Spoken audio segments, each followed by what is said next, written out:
call this meeting to order. I don't think we have much for housekeeping. Same old, same old. We do have a lot to cover still, so if does anybody have any issues, if at the end again, we look like maybe doing that for 30 minutes, no more than 30. As long as I'm to work by 5 o'clock tomorrow morning, I'm all yours. Well, we're not working.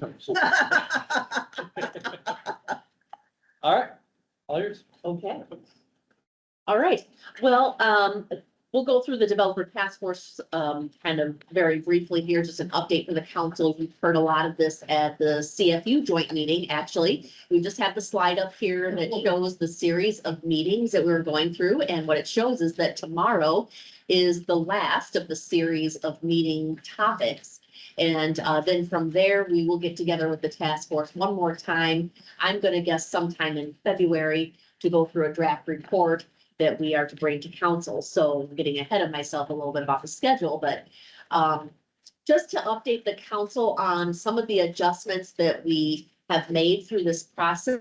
We knew that there might be maybe some low hanging fruit that we could probably just adjust what we're doing and address, which would go a long way to address some concerns. But there are going to be some other probably bigger policy issues, or maybe even, well, actually, there will be ordinance revisions, going into the zoning rewrites. So I shouldn't downplay that. Yes, there will be some things like that. But some of the things that we've already done, we heard at the very first meeting a request for how can we just have a quickie type of meeting?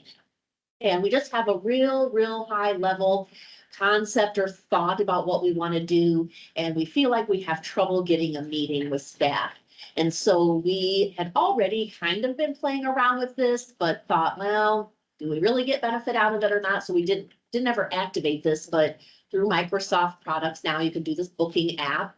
And so we set second and fourth Wednesdays from 10 to 11, 20-minute meetings, which is what was indicated. Just 20 minutes, quick concept. We've only had one person take advantage of this at this point, but hopefully the word's out there about it, and we'll see how that goes. We also heard things of how can there be some incremental approaches to going through the process. We feel like we have to make a lot of private investment to get things to the shape that they need to be in order to move through the process, through the public review process. So what could we do that way? That one comes down to choices of how to approach something. We do not have to combine things as we see many combined. We can step through it, but it ends up being a choice because, for example, how can I put together the master plan if I don't really know how stormwater is going to work? But then, how far do I have to get into stormwater, for my preliminary plat? So there are some judgment calls there and some choices that are made about that. And perhaps that's just a little bit more conversations and understanding about expectations. We talked a little bit, I'll kind of pick on traffic study. We said, yeah, we can give a little bit more information about what we're looking for from a traffic study, the information that helps us. Maybe it's things like that about misunderstandings too. So that's a little bit about thinking about that. SWIP was a topic that got a lot of discussion. There have been a lot of concerns around SWIP. Craig and I are friends now. See, look at the progress. Oh. I'm trying to make progress. So that really fell to Chase and his staff, thinking about, are there some things that we can try to do differently? And they brought forward ideas. We heard people concerned about, well, nobody told me you were going to be on site. So I didn't even know, and I wanted to walk along with because I could have maybe addressed that. So we'll offer that we'll tell you when we're going to be there for that quarterly one. How can I submit things a little bit more easily? That mailbox at the site, is that maybe an obsolete thing? Worked on that a little bit. And then some feedback about, are the timelines that are given really appropriate? And in some cases, I think from staff's perspective, we feel like we have told people that they needed to make these corrections and we feel like they weren't being done. So then it gets down to the wire, but maybe being a little bit clearer about some of those timelines, or maybe what the judgment call is about the timeline for, this item might be this, but this one's a little bit less severe, so less urgent type of thing. So we might be able to give like 5 days instead of 3 days for the urgent thing. So I think we've kind of separated some things that way.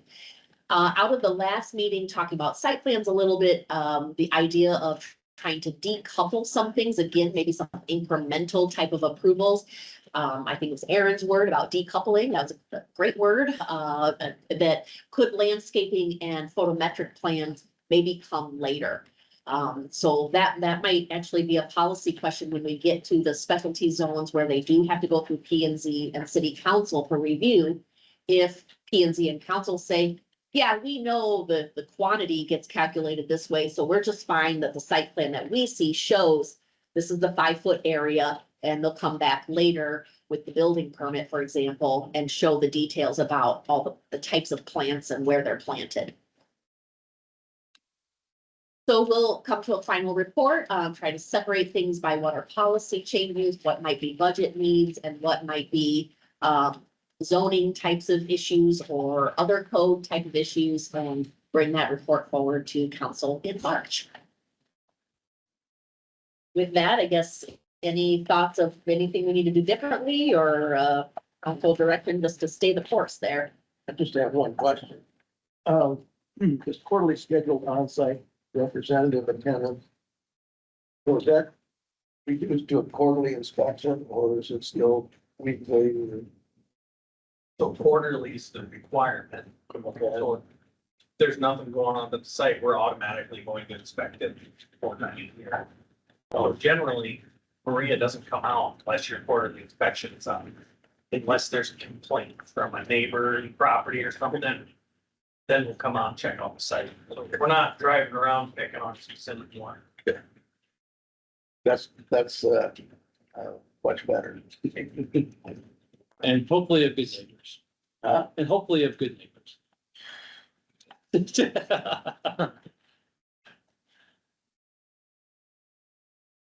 Stay the course? Yep. Okay. All right, next, we know that there's some topics coming out of the development task force that will lead into zoning rewrite. This is something that's been on the docket for a while. It actually was a recommendation from the 2012 comprehensive plan. We kicked it off in 2019, really, with the downtown vision plan that happened, and then the downtown ordinance, then the College Hill vision plan, and now the College Hill ordinance that we're working on. So we, as a group, the council decided, let's start on some specific areas, and then let's think about the whole community at a later point. So last year, we talked about really, if we kind of keep picking away, we might spend a little bit more money and effort than we need to. If those were our core areas, downtown and College Hill, let's just do the rest of it all in one swoop.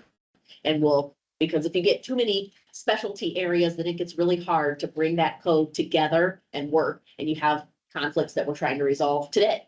So with some of our own overlay zones. This graphic, I just tried to put together really all the components to try to help with an appreciation of what do we mean when we say zoning code, and what do you mean it's a lot of work? Well, because there's a lot of different components to it that have to work together, and a really big component then is not just what the regulations are by uses, but the administration and procedures of that too, which can get complicated sometimes. So we're eager to take on the challenge. We just want to convey the tremendous amount of staff time that we will have to put into this as you think about your other projects in the upcoming fiscal 27 and into fiscal 28, how much we need to focus on the zoning rewrite once we get through the College Hill project. Just for some perspective, in 2025, we had 97 applications for current planning projects that were reviewed. So we're at the same time, we're taking a lot of applications and petitions forward and trying to do some of these types of projects. How do we kind of see the process going in terms of that timeline? I just tried to kind of help you wrap your head around why I'm saying it takes a fair amount of time and effort. Overall, this is possibly about a 28-month process. We would kick that off after we finish the College Hill process, and if everything goes smoothly with that, we have that set for hopefully adoption around July or August of 2026. We can choose to continue with the current consultant that we have on that project and just do a contract with them for the whole rest of the code, because we set up the request for qualifications that way when we selected them, and we also set up the contract that we might do amendments. But we can, this is early to decide that, we can decide later, I just put that out there because it could eliminate some of the time going through consultant selection. The other thing that it could do, again, if we're pleased with the consultants, when we get to that point, it is, having now a third consultant work on the zoning ordinance, and you starts being get difficult that way too. So just putting it out there for thought. We would start just like we did with the College Hill. That consultant reviews the whole code and gives some sentiments about that and what priorities might be. Touch base with council about that before getting into the development of the code. And then that's obviously going to take a while, given that it is the whole community, and then we move into the review and adoption phase. Now, during that, it doesn't mean that we do nothing. Like I said, we still have all those applications, and I just thought it might be helpful to know that it doesn't mean that we're doing nothing with the zoning ordinance now. We received several applications in 2025, as you probably recall, where we made some minor adjustments to things in the zoning code. We had council asking for some changes that we also processed those and worked on them. And we have some coming up. We are under contract on the cryptocurrency that we have a consultant working on that, but staff will be leading that through the adoption phase. And then through council discussions prior to goal setting, the question came up about daycare facilities. So I'm looking for some conversation from the council about that. And then we know that the council has said that we'd like to make some minor adjustments to the RP district to help these issues that we've seen with the RP district. So, like I said, we added daycare, hearing that from some comments during, as we went into goal setting. And I guess the question is there interest to take a look at this? We're actually, we could come back at a committee meeting and talk about both zoning and building code regulations as it relates to a change in use. We've seen some daycares want to use industrial buildings. They're not set up for that. They don't have the safety things when you start to have little kids or kids at all. So it actually, our experience has been we're getting more into building code issues than we may be under zoning code. But if the council wants to discuss that a little bit more and understand maybe some of our past cases, or you want to mention some that you've heard about, somebody maybe couldn't do something, we can decide, was that a zoning issue or a building code issue? Both? I don't know. Well, I mean, I've touted that for, my mouth has been running about this for probably since I got on council. We just came today from the childcare resource and referral legislative thing. I guess for me, I think it's important. I specifically think of like home childcares and what that would look if someone wanted to open a daycare, maybe in a home that they didn't even live in, and what that, are there barriers? I'm not saying there are, but are there potential barriers that would stop that? So I'm supportive. I don't want to like get way far in the weeds, but like one of the things that was said today was when you want economic growth, it's hard to have economic growth when you don't have childcare. So even if you don't have kids, it affects every single one of us. And I just am looking to hopefully, have a discussion, not just us, but maybe with like the people who know childcare, and make sure there aren't any barriers. And if there are, that we fix it. So that's just my thought. I think there's like three things to the childcare discussion. The low hanging fruit is what I just said. The partnerships with, as far as maybe helping ease, financial strain is maybe another layer of it. And then there's the things that have been done, which build buildings. But from what I've learned, just in the conversations I've had, you can build all the buildings in the world, but if you don't have the staff to take care of the children, your building is up. So anyway, I think at least the conversation to like make sure, if there are any problems, we can possibly fix them, or just make sure it's somebody wants to, open a childcare center or home care center, that we as a city are doing the best we can to make that happen. Are some of the concerns about this, I assume this would be on the zoning side, like if somebody wanted to put a childcare center in an industrial area from a standpoint that if there's, I mean, at some level, there's, should make sense to have childcare places near places where people work, right? I mean, that'd be the zoning side, not necessarily the. Right. The In bill. fact, we made that amendment to allow That's taken care of. in the M1 recently. And a little background for you guys being new on this. So, like last year, goal setting, we decided this was something we know is a big topic. We want to start digging in what can the city do? One thing talking with child care resource and referral was just making sure that there aren't. If it's zoning, there are sometimes even just, since you're now, if you're doing in-home, you're technically running a business and are there issues with parking requirements and some of those things that they had lightly heard from. So we just did some digging to check on those. Building codes is another one that we, I think, more internally found might be a limiting factor. So this was kind of the low hanging fruit of one of the easiest things we can do is just make sure our zoning and building codes aren't preventing people from being able to move ahead with doing childcare. We haven't done that full deep dive, and that's kind of what we do with this. It's just kind of review or other things we can maybe change to help allow for more of that. And then at the Iowa Child Care Resource and Referral conversation, we've had more talks with them if there are ways for us to do tax credit rebates for an in-home childcare, so they can 30% of their house's taxes get rebated since they're using it for a childcare facility. That gets a little more complicated. 'Cause now we're talking financials and budgeting. But this was the low hanging fruit of just making sure our codes allow for that as much as possible.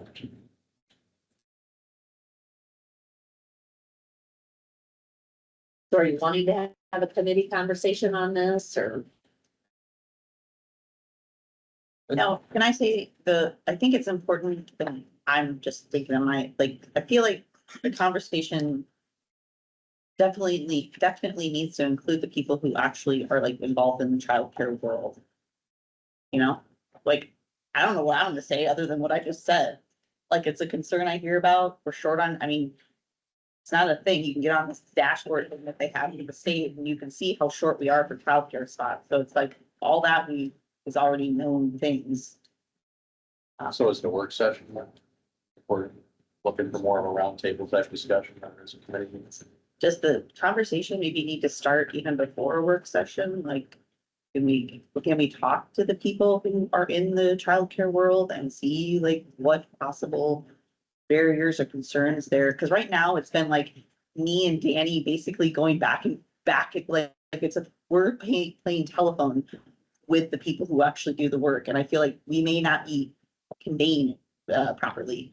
We might be able to, because I know I've talked to Mary Jansen's the director of Iowa Child Care Resource Referral.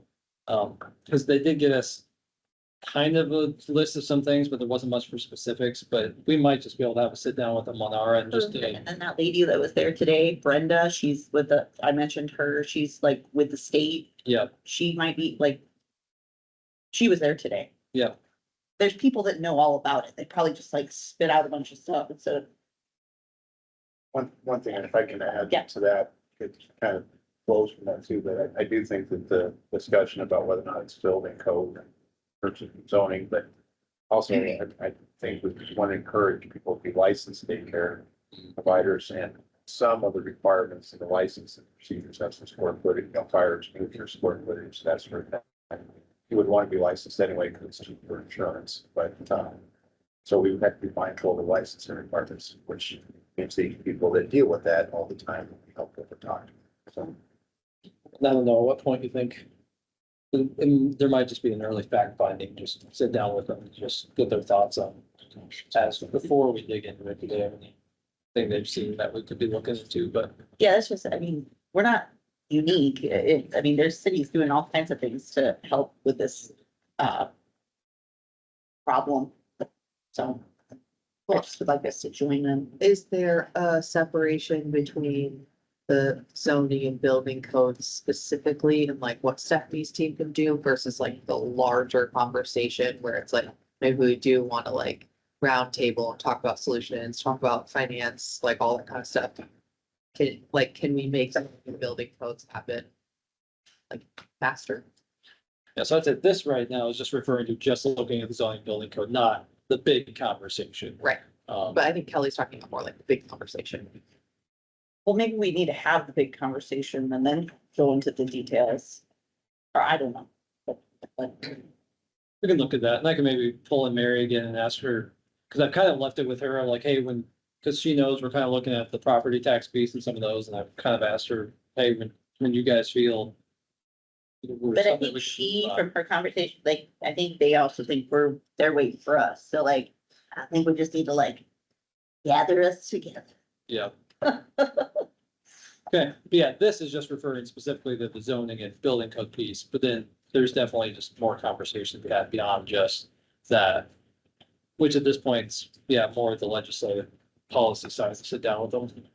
But we could probably just talk to Mary and look at scheduling something with us, whoever council might want to attend, to get the kind of a recap of what we talked about some of today.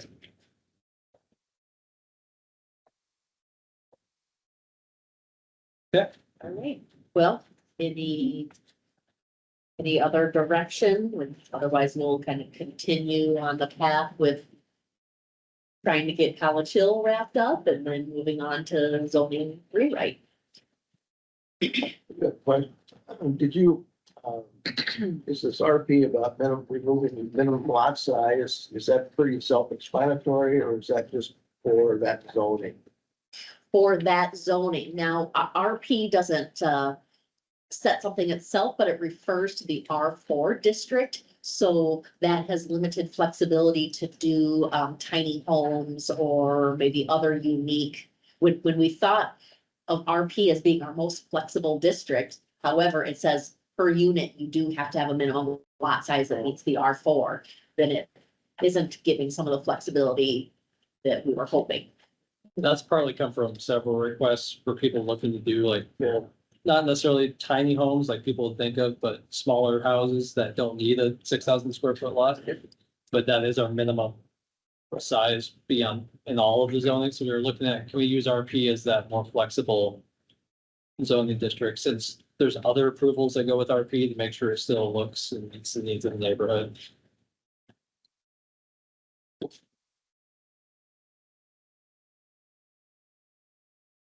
Continue then, as outlined. All right. Are you just sitting there while Craig goes through speeding? Oh. I will Is she gonna forward be his in the slides for him. Well, it's just one slide, but Stephanie tells me I have to sit back here. I can tell that you made this. Yeah. Well, all right, speeding concerns. So several of the, well, don't look ahead on that yet, it's not time. Several of the council persons mentioned speeding concerns, and that's something that, you know, the police business has been around for a long time. I wanted to mention, I went to a police conference in October in Colorado, went out to eat with, a chief and a deputy chief from Groton, Massachusetts, and the deputy chief, they created a position, all she does is speeding. And it was just kind of interesting. I guessed parking, and she said no speeding is their biggest problem. They're a 30-person police department. They have a person dedicated to nothing but work with speeding complaints with the public, out doing things. And they're very proactive with roadway design and all kinds of, and they say they'll never get ahead of it out there, but. So I just wanted to, in the slide, you know, talk about some of the things we're doing, talk about some of the options if we really think, you know, speeding's getting worse or it's getting worse. So, and you guys have seen these in other communities if we don't have them, but, you know, some of the speed display signage is an option where you display speed by schools or have speed awareness signs. We have the speed trailers. Through the years, we've had 3 or 4 speed trailers. Seems like people always run into the nice ones, but we have, so ours just display speed and they're used for speed awareness. You can also purchase some where they're, recording data. You know, we used to have one that would print out, you know, now the technology, I'm sure, they're internet based and, so we could purchase other types of speed trailers. You can also purchase, you can just mount something on a pole that's or getting speeds without displaying the speed if you want a true, you know, maybe you're getting complaints, but you really don't think people are speeding on the street. You can throw that out there for a while and see. You know, if you put a speed trailer out there, there's always that argument that, well, of course, everybody slowed down. They saw the trailer, so. In Iowa, you know, the speed cameras around the state, if you follow that, you can have speed cameras now, but if you want, you can apply through the Iowa DOT and if approved through accident data and things, you can get them. And I believe right now, the only ones legal in Iowa are on the curves on I-380 and some on maybe 235 in Des Moines. Now you can have red light cameras. You can put those up anywhere you want. So there's red light cameras all over. I know that's a different issue. But I will tell you that speed cameras, Chief Howard had been working with Ron Gaines, and they were probably getting pretty close to getting serious about speed cameras up on Highway 58. Just because our enforcement, you know, if you go from the Mix Master down to maybe, you know, University Avenue or by Country and Suites, pretty hard to do enforcement up there. And you've seen our officers sit up there, but the only way to do it is to sit in a shoulder. You're using rear radar, getting cars coming up behind you, then you make the traffic stop. You're always seems like you're on curves and things up there, and it seems a little tight. And just the idea of sitting on the shoulder to begin with is a little problematic. But I mean, our people have done it. You see them up above, like Deary's Collision Clinic is one spot where it gets pretty wide, and that's where, you know, a lot of people sit. And then, of course, roadway design, calming features. You know, a great example of that was, like Chase said, the rebuild of those first couple hundred blocks of West 12th Street, narrowing the street. You know, we're going to be doing an effort to do that. You know, speed humps in Cedar Falls, I think the only ones are out on Pheasant Drive. Unless there's some other ones I'm not thinking of. That's all I can think of on public roadways. And then the sheet that I gave you, and then enforcement. I gave you a sheet with some information, but there's always the option of enforcement or enforcement overtime or things like that. But truthfully, if we really have a speed problem and we want to work on it, enforcement's never going to work on it. And the example I use is, you know, if we'd all get in our cars and drive down Highway 20 and down I-35 to Des Moines tonight, there's probably some speeders out there. And you could, you know, Iowa has 400 state troopers. They could have 5,000 state troopers and they'll still be speeding, you know, on Bago, you know, where people can speed, there'll be some speeding. And then the sheet I passed around just to get a little information. And that was just to kind of give you a baseline for some things, but I just took 10 years of data. And that top line is just traffic accidents in 10 years. And you can see, you know, 1,300, 1,300, 1,300, 1,400, 1,500, 1,000. That's COVID, you know, affected that. 1,300, 1,200, 1,100, 1,200, 1,100. So there's definitely not a spike or any trend. You know, cars get safer when you have accidents, so you have less injury, but you still have accidents. I do think one thing that'll probably start to affect this will be the law on hands-free.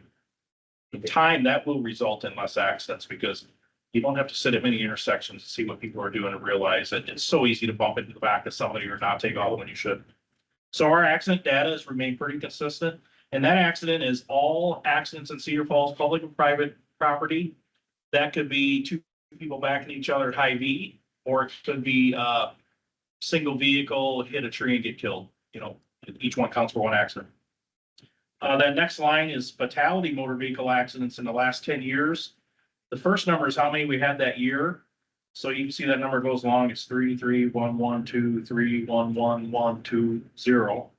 And then the second number is I look through the cause of all of them. I have a list of 35 years of car accident or fatalities, and I just put how many are speed related. Well, 7 of those, there's 18 accidents in 10 years, fatalities. 7 of them are speed related. But then when you cut through them, 5 of those 7 are motorcycle accidents. And of course, you know, they're really only dead because they were on a motorcycle. In every one of those accidents, if you were in a car, you'd have been fine. You know, you've got occupant protection and things. Some of the speed related too, you know, if you have an intoxicated driver and he passes out, veers off the right side of the road, hits a tree, and gets killed. You know, I call that speed related, but really might not be. You know, it's the passing out or it's the failure to maintain control. So I would say not many of our fatality accidents are speed related. You know, when you take the motorcycles out and those motorcycle ones, you know, a couple of them are people going, you know, ludicrous speeds, hitting the barriers on Highway 58. One is somebody just going ludicrous speed. It's the back of a car right by Prairie Lakes Park. I can't remember all 5 without looking through them, but they're all accident. Well, one was right at Prairie Parkway. You know, he's coming up at a high speed, wings a car and, you know, goes underneath another car. So there's things that obviously speed and motorcycles, you know, the danger there. You know. And then the last column is traffic stops on the department. Now that's traffic stops that our police make around the city for all offenses. That's not just speeding. So that's everything. And I would tell you, traffic stop numbers, they ebb and flow based on the staffing on the department. When the department has a lot of people maybe injured or on light duty or in training or short from retirements and things, then you have less officers working on the street. Less officers working on the street means they're more busy taking calls, doing bar checks, responding to instances. And they have less time for foot patrol and parking enforcement or traffic enforcement. And then as your department staffs up and you're staffed better, of course, you've got more time for, foot patrols, bar checks, traffic enforcement, parking enforcement. And so that really ebbs and flows because of that. And you can see that goes probably from a low of 3,400 to maybe a high of almost 10,000. And the number for this year was, as of a week or so ago. So this year will end up being about 7,500 or something like that.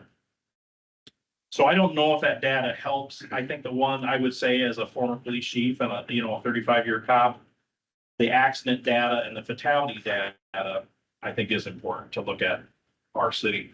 And truthfully, if you're in an urban police department like we are without a lot of big fast roads, you don't have a lot of fatality accidents. And case in point, if Sheriff Neff was sitting here, I'm sure he probably, if we had 18 deaths in 10 years, Sheriff Neff and Sheriff Thompson probably had 60, 70, 80. They're not, because people are always crashing out on, the 2-lane roads out where you have speed and fatality results often. So really probably the guidance or the conversation we want to have is there maybe a specific direction you want us to head between public safety and public works? I can tell you out of my budget, we can slowly buy, we can buy another speed trailer. We could work with Chase on putting up some signage that display speeds.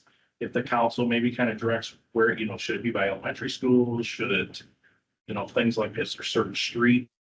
I do think if you put up some nice display speed signs, they're going to get really popular really fast. And so, I'm not sure what they cost, but I'd guess maybe Thousands of dollars. Yeah, thousands of dollars. So, Yeah. You're saying in every neighborhood's. yeah, person in every neighborhood wants, so, You gotta understand they get less effective over Yeah, time, but. sure. But they are meant to be temporary. Yeah, you put it in a spot for a little bit, just to Yep. remind people, and then you take it down. That, or you could tie it to maybe elementary school, so, hey, yep, there's one on Orchard because Southdale Elementary is there, or there's one on, Yes.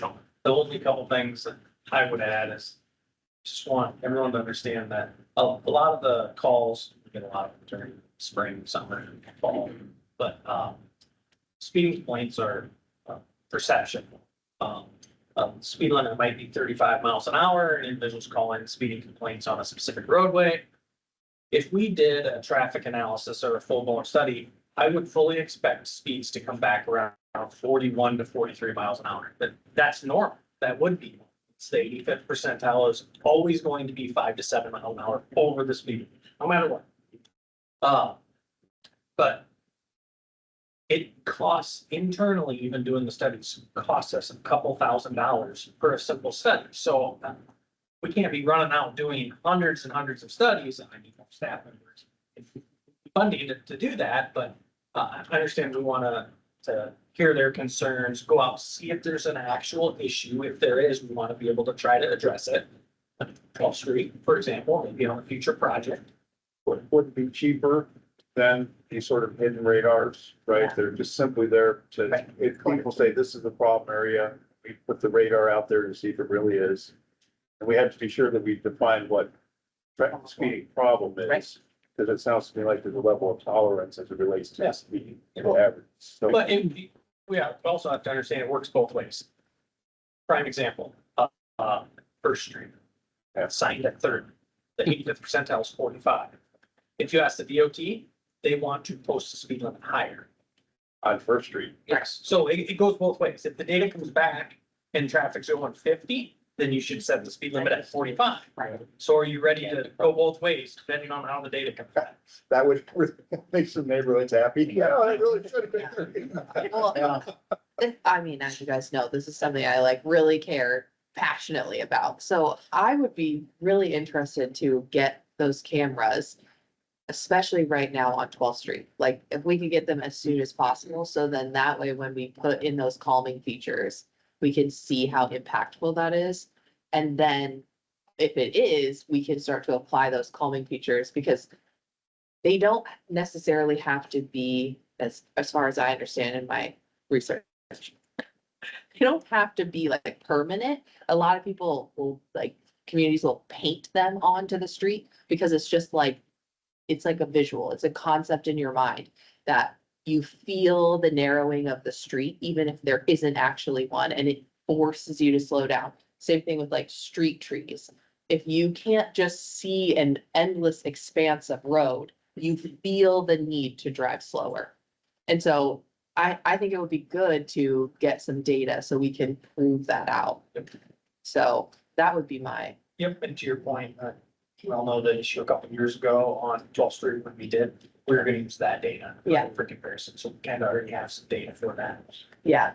But you know, and it's like when they posted that, the speed, it was like someone was going like 47 or something in a 25 on. I can't remember what road it was, but yeah, Boulder, I think. yeah. And then it was like so many comments of people saying like, oh, speeding is such a problem in my neighborhood. I think like to Danny's point, it's like then everybody's gonna want a sign. People see the sign, then they go sign blind. It doesn't work anymore. So it's like, I think if we could get some data to really figure out where and data that doesn't require endless amounts of staff time. I think that would be well worth our investment. Personally. And to your point, the traffic management committee, that's the goal of that group. So if there is a speeding, if we've proven from data that there's a speeding concern on this roadway, there's different measures, that committee can choose, but, just to bolt down temporary pylons or Yeah. on the pavement to see if that mechanism is actually going to work before we put in permanent infrastructure to slow. Yeah. So. I know last year, well, this current year, when we did buy the one set of the speed signs that show your speed, flash at you if you're going too fast. Again, they're temporary ones that we can move. This year we had it on 12, just hearing those concerns, and we can always move it depending on what we hear.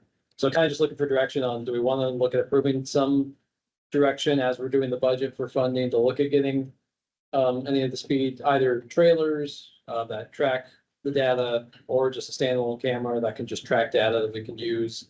Chase, do you have any thoughts on, are those cameras, would they save staff time, just the ones that just track speeds, like, or is it worth it? Just I don't know how much the one is public safety. We have some higher end stuff to do traffic studies that are camera based. But to get the data back, you send it in and that's what you pay for. Oh, Gotcha. So we would need to buy separate units. I'm in favor of that approach. yeah, correct. Two things, and I've talked to Stephanie about this before, is that, are, at some of these streets, do we prohibit parking? I don't know about Wall Street, I don't know for sure, but do we prohibit parking? Because parking is the number one thing that slows people down. You can park on one side on 12. Yeah, both you got one side parking. So really, it depends on the width. I would say most new residential streets and subdivisions are 31 feet wide. So you allow parking on both sides. If it's narrower, for example, on the street, as you go from Main, that's 29 feet wide. So that's why it's not parking on both sides. It's only one side. So it depends on the street width. 12th is 35 feet wide, so it's parking on one side. What's 18th? What's that? What's 18th Street? I don't know. It's narrow, but it still has a high rate of speed too. Sure.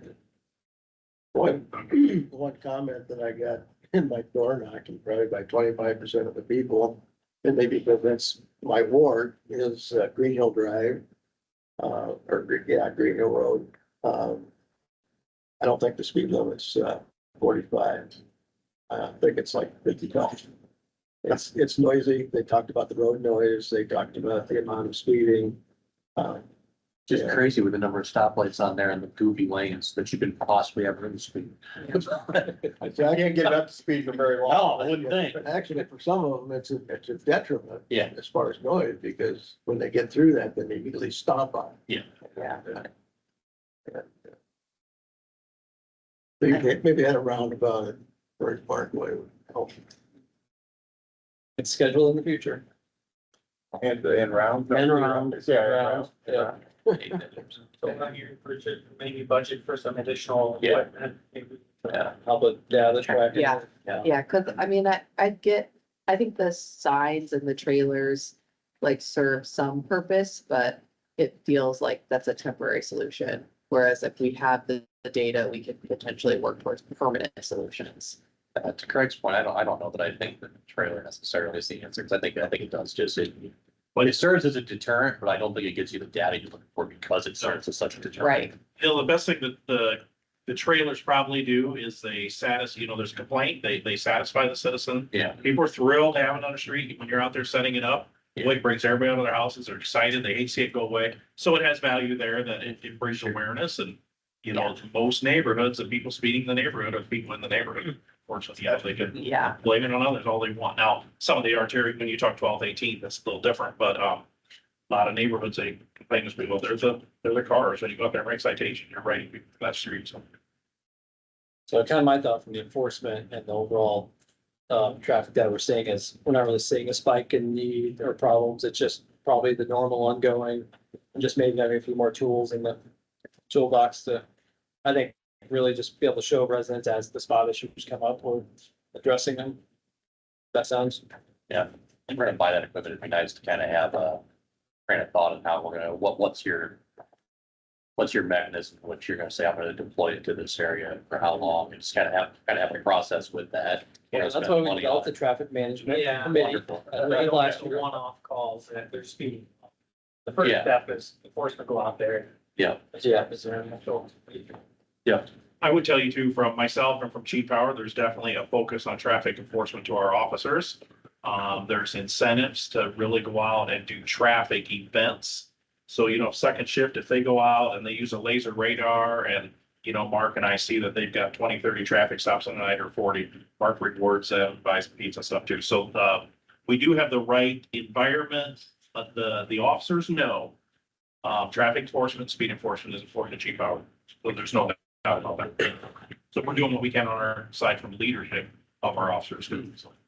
And I would say I've never heard, at least since I was a kid in college, before college, but at least since I've been an adult, I've never heard people like complain about our enforcement, our cops, or how we enforce speeding. And I think we're pretty good about and making sure we're there, we're enforcing, but also not being too penalizing of people to where it turns people off of community. Well, and again, I think it really is like, look at like the research, look at the data. It doesn't matter if you enforce like crazy. Like and I also feel like it just builds a culture of distrust with our public safety, because then it's like, oh, all they care about is traffic, it's like, well, again, that's not what we want. It's like, we want people to feel safe when they're in their neighborhoods or walking or whatever, but also we want them to feel safe generally, so. My 2 cents. If anyone wants to talk about this more later, just let me know. Was anyone unsatisfied with speeding at this point then, for this conversation? Just not agreed. I would move to 35. I do. Yeah. Eventually, you're just gonna get more and more traffic. And, you wonder how safe it is. I mean, we have one death, and as Craig says, motorcycle accident, and unfortunate, what stops and starts, not for most people, but for a good number, tend to stomp on the accelerator once it gets stopped. So you hear it like 3 or 4 times.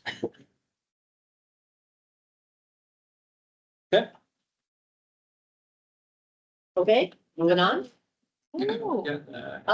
Over the course of the year, we hear about various requests, so we, have added this type of pause to think about what we've heard from other organizations. We do regularly attend Community Main Street, College Hill Partnership, and North Cedar Neighborhood Association meetings, so we're always trying to keep our ear to the ground on what's going on. But we also do encourage those organizations to submit a letter that they prioritize what they would like, so the council knows that the group as a whole, how they're feeling or what they would like to accomplish. So in your handouts, you receive the Community Main Street one, and then that our first or second night, we had the North Cedar one on your desk. So you have both of those. We have not received anything from the partnership, but maybe next year. Let's see.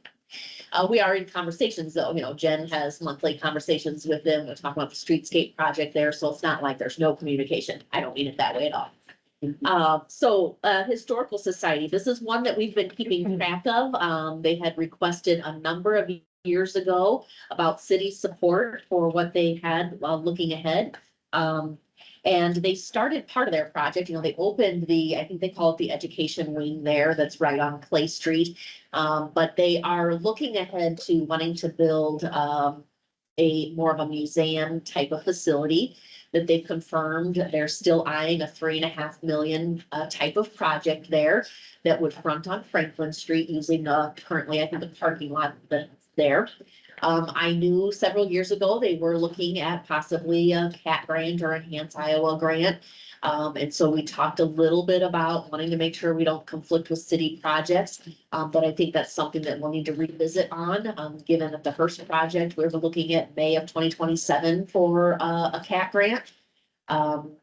So we'll kind of see how that plays out. Again, this project has been in the works for a while on delay, so I'm not gonna get too excited yet about a conflict, if there is one or not. But they have increased their request to us. They secured some county funding that was contingent upon the level of support the city would give. And so what we had previously been planning as a $45,000 request that we were gonna spread over 3 years, their new request is $90,000. So, they've indicated that this building would be used for exhibits, and the lower level would be archival storage. And that having more exhibit space will expand their educational programming. So that's what they've kind of told us they expect from this. But I guess I wanted to hear the council's thoughts about the project and about the level of funding requested.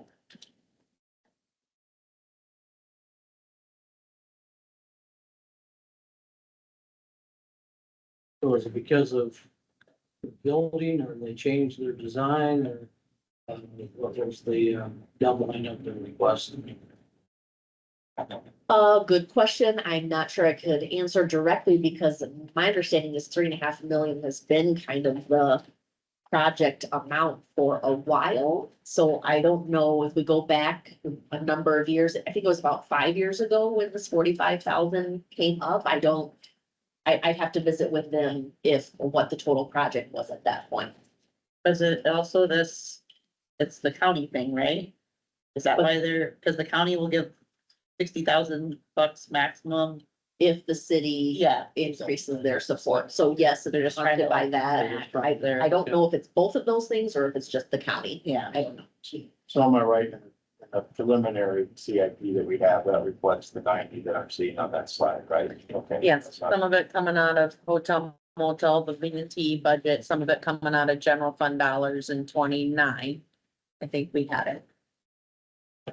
So the I would say- increased request is general fund. Right. What we did. I think it's fair to say that that's not necessarily a recommendation from staff, that's just, it was put in just Right, because of the Because it was a request. request. Right, Yep. Yeah, Did I hear you right, Stephanie, that it's because they keep the Falmouth County money? That they want to maximize the amount we give from the county. Yep. And that has to be Yeah. 90 from us to get the 60. Yes. do we know where they're at in the fundraising process?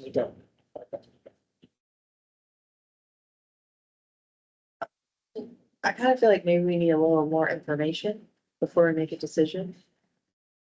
I think it would be nice to have some more information about their work in the community and kind of how they're working to like attract people to the building, or like with their current sites. And, I know like they have their Little Red Schoolhouse program in the summer is really popular. Like I'd like to see some numbers from that, how many kids use that, how many visitors they have. I think just some additional information to understand that how this is an asset in our community, and before we commit to. So I have a little bit of that information because I did ask them, I knew there'd be a question about data. And so every year around 1,000 children, including every Cedar Falls third grader, visits their museum. So that's a number for you. I can report out. Let's see here. They say over 10,000 people, locals and tourists, have visited their facility in 2024. And their new facility on Clay Street hosted 39 events with over 1,000 attendees. I do think I'd like to know, way more information about that's a pretty big capital campaign. Just, are they asking us as a first funder? Have they already started any private fundraising? It'd just be good to know kind of what that fundraising timeline looks like. And if we committed, do they have a timeline of when they expect to do this project? And as it relates to, it's, what sort of time pressure is there on that county? Match? Yeah, that would be super nice too, if they've got a time limitation on that. Just because we are always competing with other things, right? Has everybody done a tour of the current Yeah, I facility? was gonna say, I Yes, guess. Officer Steve. Right, oh, yeah, right, Yeah. cause it does, I mean, they are storing. A lot. Yeah, yes, I agree, we need more information, but I also, it is just the third grade thing alone, I don't know. My kids all have great memories of that year, and I feel like it generates some true community pride, and, you know, I think for us, it'd be helpful to get some data, but as Stephanie said, on the CIP right now, we just showed the additional that they asked for as general fund, I think in 29, 28. I will just say, I think that's gonna be a tough ask for 50,000 and 45,000 in a given year out of our general fund will be problem. So I think maybe the good thing about getting some data about tourism is there just more justification from hotel motel. Yeah. Dollars to pay for that versus out of a general good fund point. thing. So I would probably rather show the CIP that extra just as visitor, as hotel motel for now, but just because I think it's gonna be a challenge to have that come out of the general fund, and then we can kind of see how data goes, and do we feel like there's more, but it'll be nice to know too, that timeline of when they need, I don't know when they need the commitment by, I guess. Before we get to finalizing the CIP, get that information or presentation from them. Hopefully, Try. Yeah, I mean, it would be kind of nice to have that. Seems like that would be something we 2 want weeks. January, right away. okay. Next, the slide advance. Hey. I might have opened it. Okay. Don't tell Birdie. We should get Birdie up here running Yeah, this yeah, thing. yeah. Great idea. Steph made it pretty clear, I need to stay back. So maybe in 26 I can get up to the adult table. That's on Greg's performance improvement plan. We're all rooting for Next it. year, hopefully I can make it up there. So the city's Historical Preservation Commission has spent some time thinking about demolitions in the community and has concerns about some that they've observed over the years, I believe. So they are in your handouts, you have more information about what they're proposing, but I tried to boil it down into a nutshell here. That they would like to have a program in place that would be a structured review to consider any alternatives to demolishing a historical structure.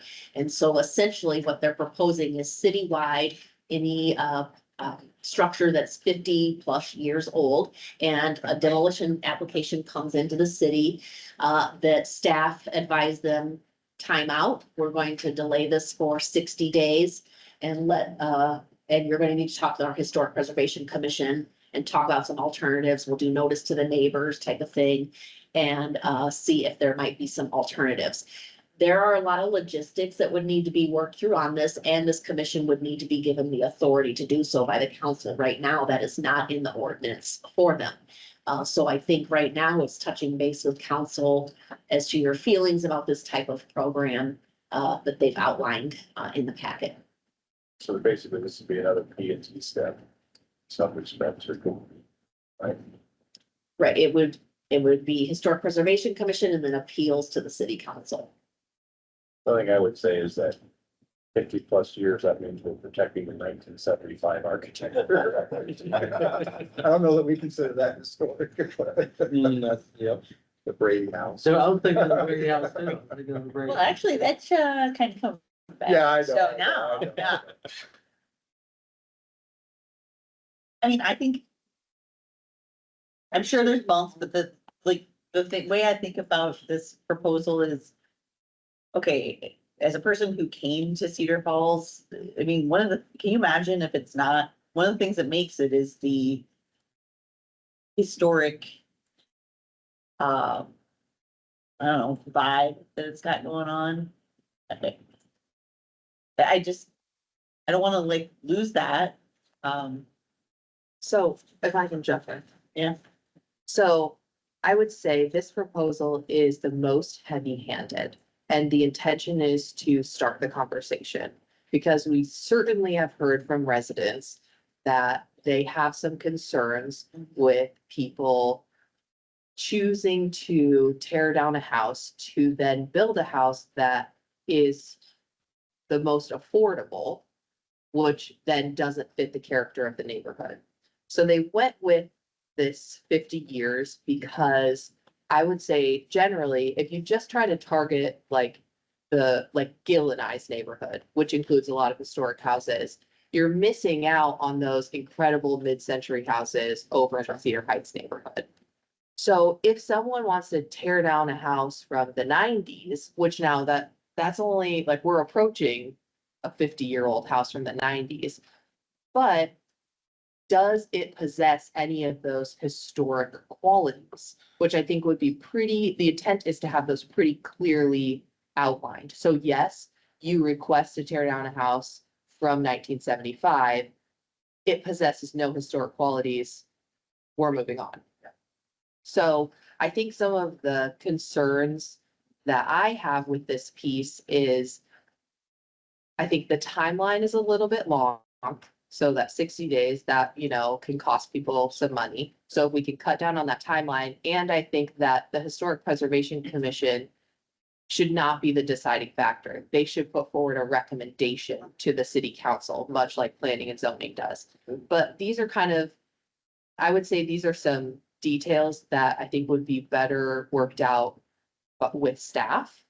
And so for me, I would like to move this to a committee meeting sometime in the future where staff has some time to put together what a realistic demo review policy would look like so that it meets the needs of our community members, but doesn't overreach if someone just wants to, take down a home that doesn't possess any value, that's not contributing to character, to history, any of that.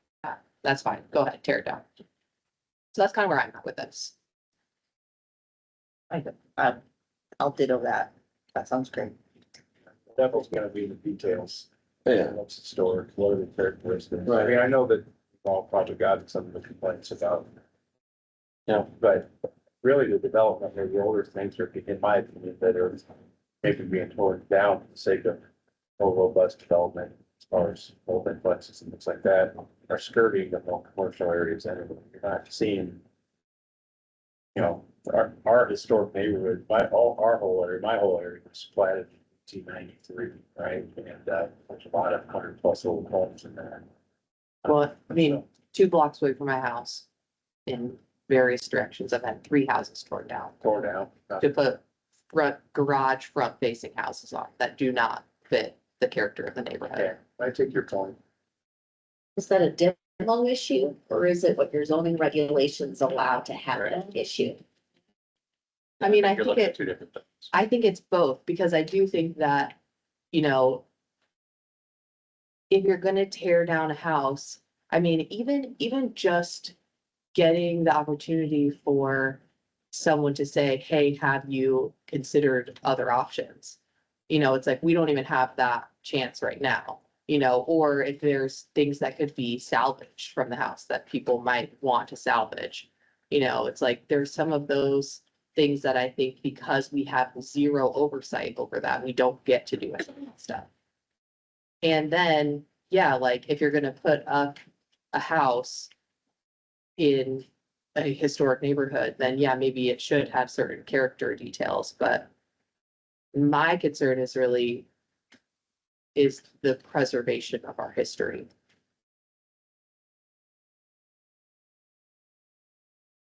Yeah, I think there's gotta be the education point, but at some point, some stuff's old and it needs more help than makes sense. Right. You know, I mean, it may have been historic, but if somebody wasn't taking care of it, at some point you go over that hump Right. and you can't, it's not feasible to go back anymore.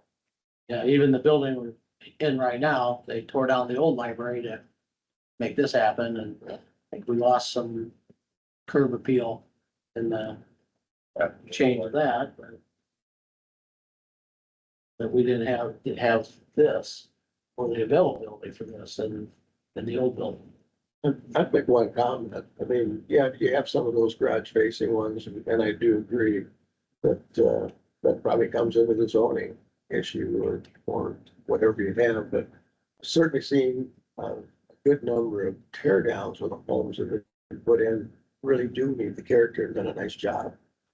You know, I hate to discourage that, because sometimes housing just become at the point where you can't possibly ever restore it to a condition that's gonna be appealing.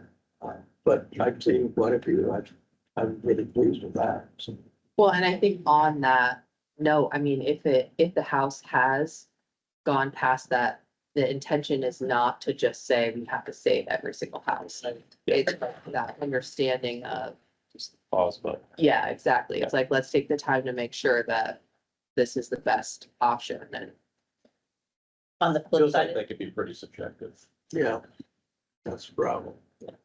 on the flip side, do you risk making people be, like deterred from buying in those neighborhoods? Because, you know, that's one of the things when when we had that conversation, when they did the review of the homes in the, you know, and some people, people are like, well, I don't know if I want it to be on the historical thing, because then I can't, you know, I can't do anything with it. And then people, but anyway, do we kind of shoot ourselves in the foot that way? I'm not saying we would, but is that a possible thing of where people are like, you know what, I don't wanna mess with any of that, and then I'm just not buying any of these houses down here, and then they do truly decay because nobody's.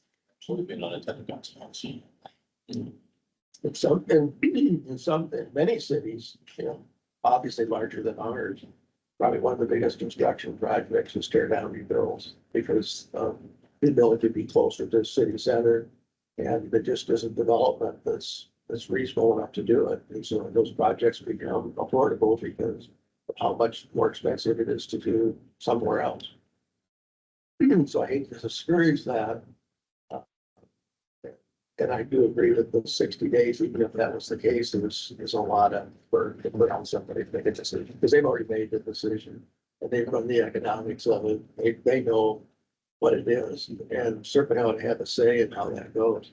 I don't know, I agree with the subjective part. I don't know how subjective that you can be on it, but I certainly want to preserve if you can, but, you know, ultimately there's private property rights that come into play. But, I think to the point of then we're like letting things fall apart. I mean, we've just put in incentives to take better care of your home, or like ways to be able to do that. So again, I think this would really just be to like hit that pause button. So, you know, it's not, I would hope that it wouldn't. I mean, we don't have a ton of those cases, but I do think that that is a fear, that it's like as people see houses being torn down and something being put up, that, you know, it's like, okay, well, I could go from a single family home to a duplex. Well, in some cases, that's great for us and we're happy to see that. But in other cases, you know, it's like you start to lose that character within the district. And to Craig's point, there have been a few people who have built homes just of their own volition that do fit the character of the Perfect neighborhood. example is the one that the fire, the one that's like kitty corner from Clay Street Park. Yeah. That one fits perfect with the neighborhood. Yeah. Yeah. It's hard if you, didn't know, you might think it was an old home. And then that, to me, to Stephanie's point, That's- it comes, yeah. comes down to the zoning. And also, I think, I think when I got on council, zoning was one of my priorities to revamp the zoning. So, but we don't have a character district or anything like that that goes really beyond that downtown.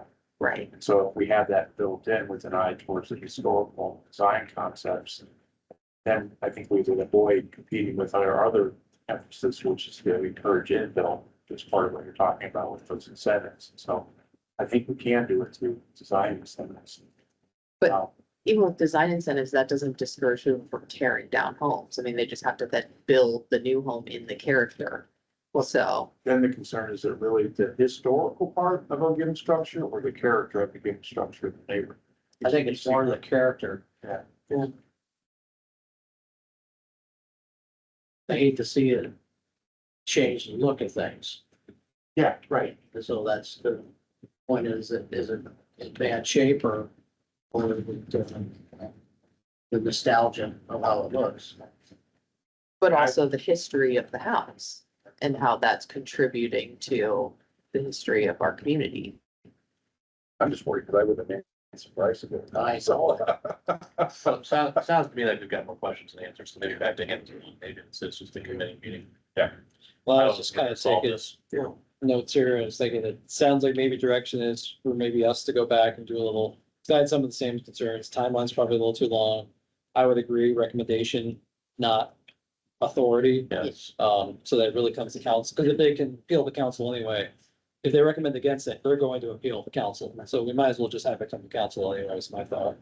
But then I had a few other limits, like, one thing we talked about is they requested the entire city. Okay, should we include the entire city, or are we really talking about the historic core? And I think it kind of needs to go. I mean, Because like North Cedar Heights, Right. yeah, Grand Boulevard. Right. Yeah. I mean, there are like some incredible houses Yeah. built by like well-known architects. And interestingly enough, we have some houses that we used to have that are now gone. That were built by very well-known architects that we were like, man, we don't need that. well, other things too, like I thought about, kind of, if there was something in place, not saying we should, but if there was, is there a pre-approval process? Because I think people will worry to buy something if they don't know if they're gonna be able to do it. So we'd probably need some sort of pre-approval if someone could request, hey, I'm looking to buy this and tear it down. We look at this before I do that, but, so I think maybe direction is us to maybe have some conversation on our end based on what we heard, maybe bring a conversation to committee meeting. Yeah. Any particular timeline you guys want to see for that in terms of committee meetings? Q1, Q2, Q3, Q4, no preference. Don't like, I guess we're gonna have bigger fish to fry, but some of the other stuff tonight. Okay. All right, circle back at the end, try to tear it if we needed to. Not to be ignorant, what's the policy now? What do they do now? Do they have any authority over any of that or not? So. So right now, I think they just apply for a demo permit, as long as it meets legal requirements, we approve it. Yeah. They demo the building. The demo permit is really to get it off the assessor's records and make sure that the water was properly abandoned and that type of thing. Okay. Didn't prepare slides on any of the others since you have the letter from Community Main Street in the handouts and then you received the North Cedars one. When staff reviewed the Community Main Street letter, we felt that it was a lot of things that we actually are already doing. We didn't think that there was a new topic that came out of that, so we thought, well, this seems good then. Yep, that's what I thought. Like we're on the right track. And the North Cedar Neighborhood Association, that letter, did not come in on letterhead, but it was, submitted by Jim Newcomb, their president. And I think, as I said, on the second night, it seems that a lot of the Cedar River parts of the Parks Master Plan are, involve some of those concepts. And so that is an item that right now we were going to focus on other big project areas. and, save the Cedar River improvements, continuing with that, I should say, to a later date.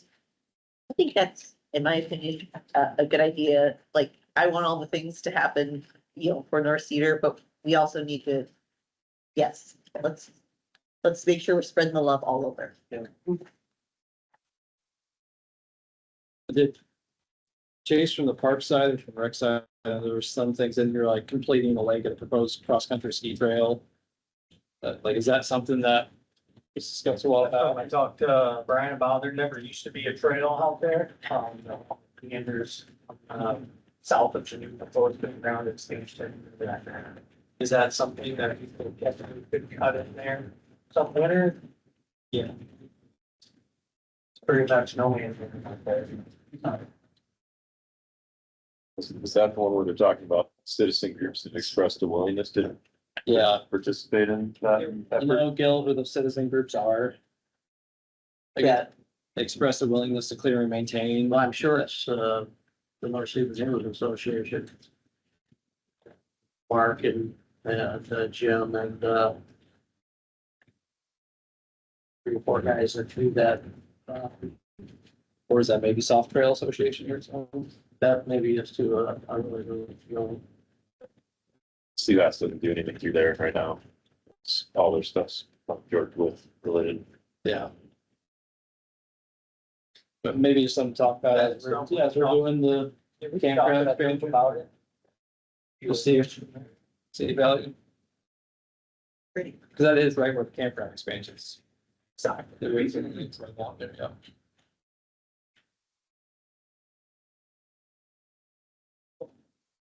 Yeah.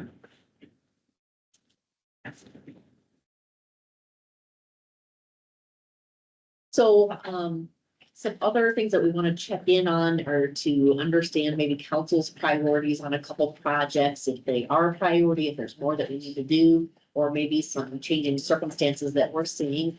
The first one, Pheasant Ridge Golf Course has been on our radar for a year or two now, maybe more than that, actually, about, it is aging, and we know that with the building, and I don't want to steal Chase's thunder. He and Brian are the ones that put together most of these slides, although Rec and myself get involved. So, Chase, do you want to talk about the slides and I advance them for you, not for Birdie? So just a little bit of history there. When Pheasant Ridge was established, it's an 18-hole course there, and then we had Walters Ridge come online in '99 as the 9-hole par 3 course. The city obviously owned and operated both of those facilities till 2017, at which that point it was evaluated at the time, and financially it wasn't working out. I don't know the exact numbers. I believe it was over 100,000 in the red every year. So at that time, the city made the decision to contract with the local golf pro that we would still own the land, but they would operate the facility. And then I'll get into the terms of that agreement here on this slide. But so again, started in 2017 with a 5-year contract. It was kind of a tiered contract. Off to the right there, you can kind of see the payment terms. It's really a one-time payment. So 2018, 2019, see gradually went up to 40,000 in 2021, and it's just held steady since that time. So right now, to date, we only receive a once a year $40,000 payment for that facility. So it is coming up for renewal here, 2026. So that's the reason why we're coming. Do you, Last question. oh, we do have a thing come up, keep going. I think it's, I was gonna look at the operational costs we have. We'll go over that. Yeah, some of that. So like I said, the golfer is responsible for the operations and maintenance of the course itself, mowing, lighting. But some of the more major items in our contract, we are responsible for. A lot of the things we see are the irrigation systems.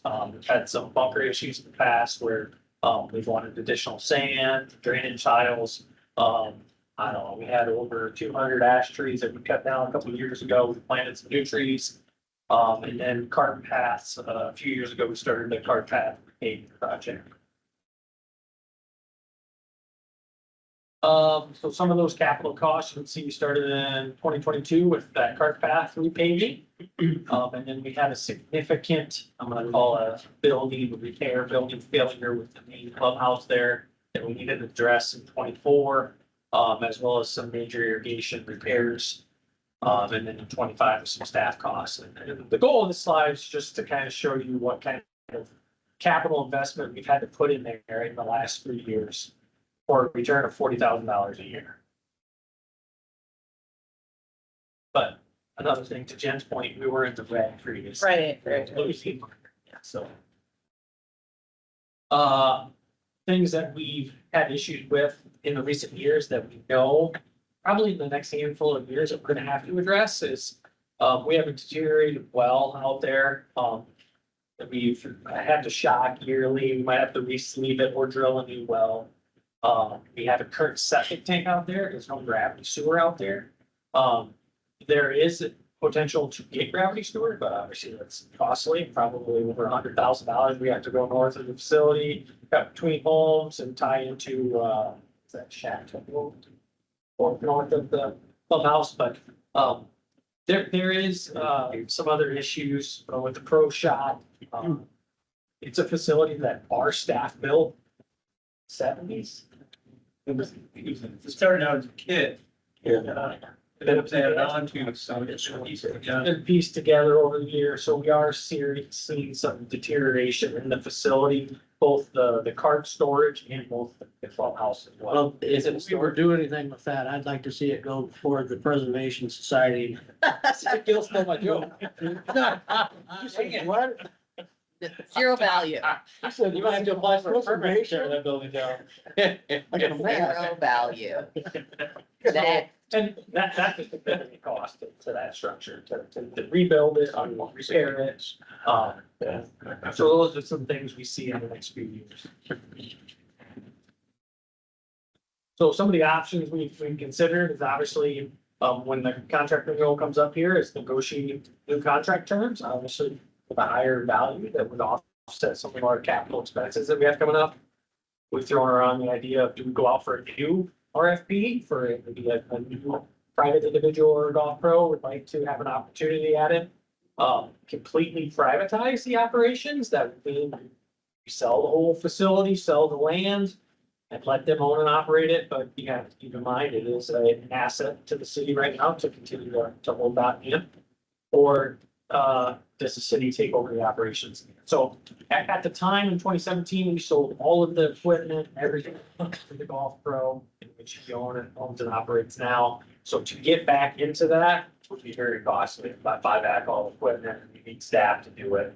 So I don't know that D is our recommendation. I think we've kind of got in order of priority that we feel is probably continue with the current contract. And a lot of this is being brought up, because I know some of you have heard, hey, a new clubhouse, and do we program that in CIP? Well, you want to invest in a multi-million-dollar clubhouse in that facility without knowing what the future of it is? Are we gonna continue to own the land, rent it out? And how much would we put in compared to the private individual that's running it? All those questions. So we would like some direction on how's the council feel about the operations of the facility? If they want to see something different.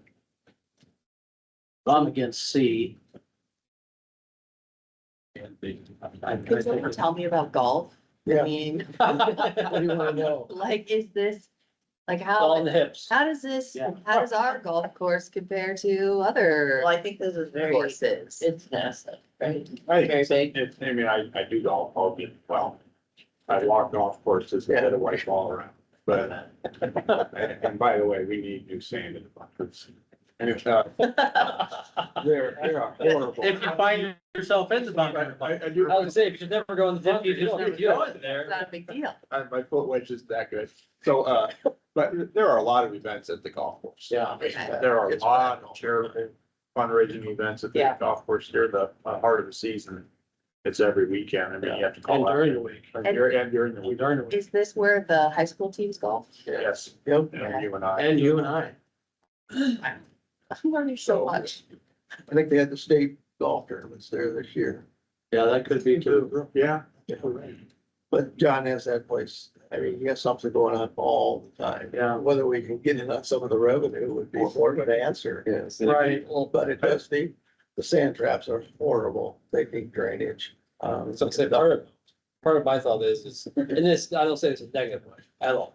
Cause he has done an amazing job running this facility and hopefully makes good money out of it. I hope so. I But, think, cause I do think to build a new facility, like, we can't just do that for $40,000. Like, we're putting millions of dollars into this facility. There's gotta be a different contractual arrangement there for some sort of either shared revenue Yeah. or a larger fee or something. I don't know how much the place generates in revenue and I think, the business model of it, but I think we need to have a little better eye on what's that, but he does a good job. The horse is in really good shape. I mean, other Yeah, providers, it it's in is. really good shape.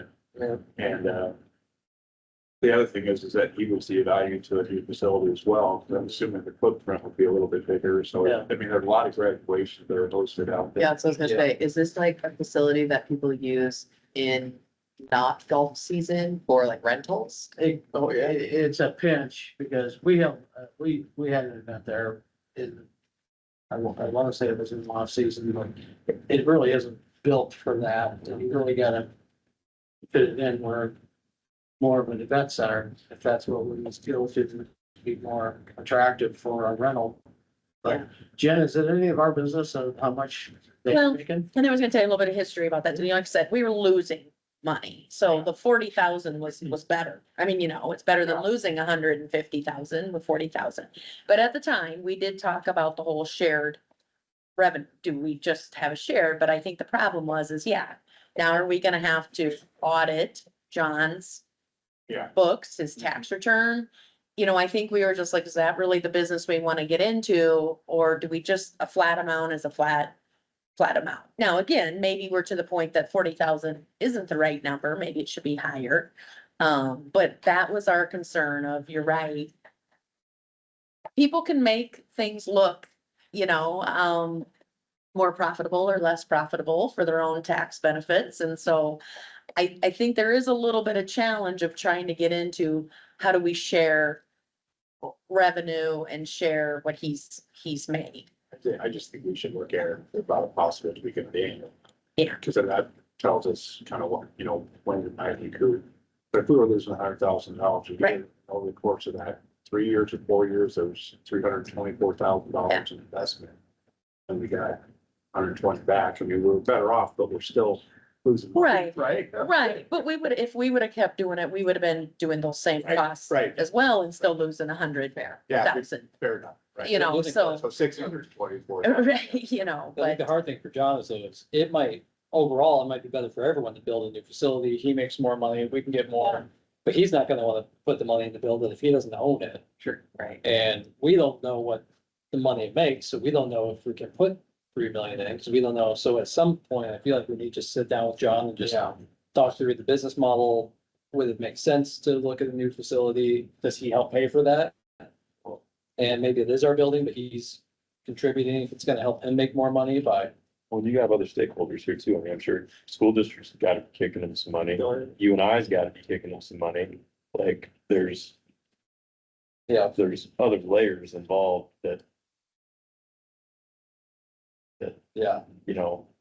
those have to be real numbers from somewhere that should at least be privy to know what those are, I would think. So I think, because again, I think John's done a great job, and seems like, I don't golf that often, I used to golf there as a kid, but it seems like everyone loves the facility, I think it's used a lot. Cedar Falls loves John. Yeah. Everybody in golf loves John. Yep, Yeah, it's hard not to like. But that's the other thing. He's not, I'm a spring chicken either, but I don't know how long he's planning on doing it. Well, his son is all geared up. You think he's ready? Well, he's out of sunny side right now. Isn't he? No, I don't think so. One of his kids works in. Yeah. no, the contract does say it's with him, and he's not able to pass that on to somebody, so it would be a new contract if it's his son or. So really what I'm hearing is probably visit with, this year we'll talk to him about a renewal contract and maybe something that's amenable to him and the city both. It's probably gonna be an increase. Yeah, and because do we know, well, like, when's the contract actually renew? Like, when do we have to figure something out by? That's coming up in 2026 or something. Yeah, by the end of the year, we're supposed to have something through at council's table by September. So, This year. so maybe for now, we're continuing with the current, but starting conversations about like facility expansions and. In fairness to John, you should have some idea of what that might be while we're negotiating. It should project or the cost of it. And John was reached out to before tonight to just know this conversation was going, so, he didn't hear about it and didn't realize that we were having this conversation. I'm just looking at, and I talked to Jennifer about this, but just looking at the CIP and the number of things that are needing repairs there, you add those stuff together, and if you didn't do them, and put that into the new investment, it just seems to me like the new clubhouse would probably enclose the cart room underneath it because it's a walk-on property. It's a perfect place to do it. And then you hook up the city sewer and water and you save all those other costs. I don't know if they need a well, but they might still need a well, but. I just looked at that, how that becomes more prominent, that people would think it's the opportunity to have a nice facility to hold events at. Not just golf, but other things too. And I know that they would get a lot more business if they had a better situation with their room. But yeah, nice deal. We only got one, Yeah, we had three. Yeah. Highway took one, River wanted one of them back. Yeah, yeah. And still has it. Still It has still it. has it. Ah, they come and go. They've been. First night, one of you talked about still golfing in Washington, was it? Yeah, that was me. Right. Yeah, it was me. He's just out there hitting the ball, right? Yeah. I believe it. Strange way to hunt geese. What's that not that it's a whole bunch or not that it's more of the interest in what that 10,000 was for staff costs. What staff costs do we have if it's all on John? So we do a lot of the, like I said, bunker repairs, a lot of it's irrigation based. We have a lot of heads that break off or tree, if it's tree removal or tree maintenance or that sort of stuff. Okay, so you just got that And kind as the of now. land, we're the landlord for the building, so we have building Yeah, maintenance so out there it's dealing your, with in things. your budget, but you just apply it to the golf course. Yeah. I guess realistically, 10,000 is probably low. Mhm. Yeah. They give raise fees. What's that? We pay a reasonable amount to go in this area. Thank you for contributing to. I'm sorry. But we do, and if it means more money, I would rather do that. And I would guess that most of the ones that are with would do the same. But we'd love to, I mean, everybody loves going there. And the par three course, the 9-hole par three course gives a ton of play. It's a great place for people to go and not be daunted with a long 18-hole golf course. That gets a lot of play. Yeah, it's a good replacement for the golf course that That was excellent. the river wanted to take back. Yeah. That was excellent. I'm So sorry, maybe it's a we better could quality put this on place this year's for tour. what- Yeah. And Craig can lead the tour. I go tour, there you go. Somewhere we could put a hockey rink. And splash pad, So we probably have, Hey, there you go. splash pad. There's a lot of room. so maybe we got just a couple more things we'll cover before break and then, right? Just cover those couple things. Get through to the And then- policies. Right, then we can hop in financial policies after break. So in some of the discussions prior to goal setting, comments were made by several council members about housing affordability and doing more that way. We put together this slide just to show what we are doing that we feel is related to that topic. And so then the question will be, if there's interest to do more than this. You're aware of the residential TIF and what you put in place that way. Also urban revitalization, and I'll report out on some numbers of the impact of that on the next slide for you, knowing that that might be a question. We know that we have ahead that we're doing zoning amendments, and we've done some of those that make an impact already. Development Task Force, as I've mentioned, will come out with some recommendations that we hope, in terms of easing the process maybe, and so which relates to cost, every little bit can help. We have CDBG and home grants for housing rehabilitation. Those have been ongoing for a number of years through that entitlement money that we receive. But we also do put some of that to big projects like the sanitary sewer lining that just went through. So we try to spread the love with that and do for housing rehab, probably around 2 to 3 homes a year on their housing rehab. It really can vary though. We applied for a trust fund grant for rent and deposit assistance, and so that will be available come first of the year. I think it's going to be announced in currents, and so that will go quickly. That's $10,000. We anticipate it will go very, very fast. And out of goal setting last year, talking a little bit more about pre-approved home designs was an interest by the council. And based on workload, we had identified that to happen in January of 2026. So planning staff is working on information about other communities' experience in that area. And to add on quick for the housing trust funds piece, because I don't think we have a slide on that level. No. That is where, knowing a lot of those residential tips we're looking at, most of them are building LMI qualifying housing, so we're gonna see quite a bit of money being funneled into the housing trust fund. That then we may be able to design other programs that provide maybe stipends for developers building homes that qualify in that price range. So hopefully, as that grows, we should have more resources to maybe work toward affordable housing goals that we've got. One item I don't have on this slide is housing needs assessment. We have it in the CIP for fiscal 28, which was the timing that we talked about with Intercog that would be needed, because that should be revisited every 5 years in order to keep the housing needs assessment relevant and useful for other pots of grant money. I think we're moving that up there. I'm talking with Shane about that, because it sounds like we've been getting quite a few requests to update that because of how many new lots and units we have coming on. So we might be moving that up, but that was something that probably shouldn't actually have to come out of CIP. That Shane was saying he might have the budget to look at doing that, but Enercog also recommended it might, I think, because when did we do that? Was it 23? We talked with Intercog when we put the CIP together, so that was surprising to us. Yeah, but they were just getting us some feedback on that, so. Okay.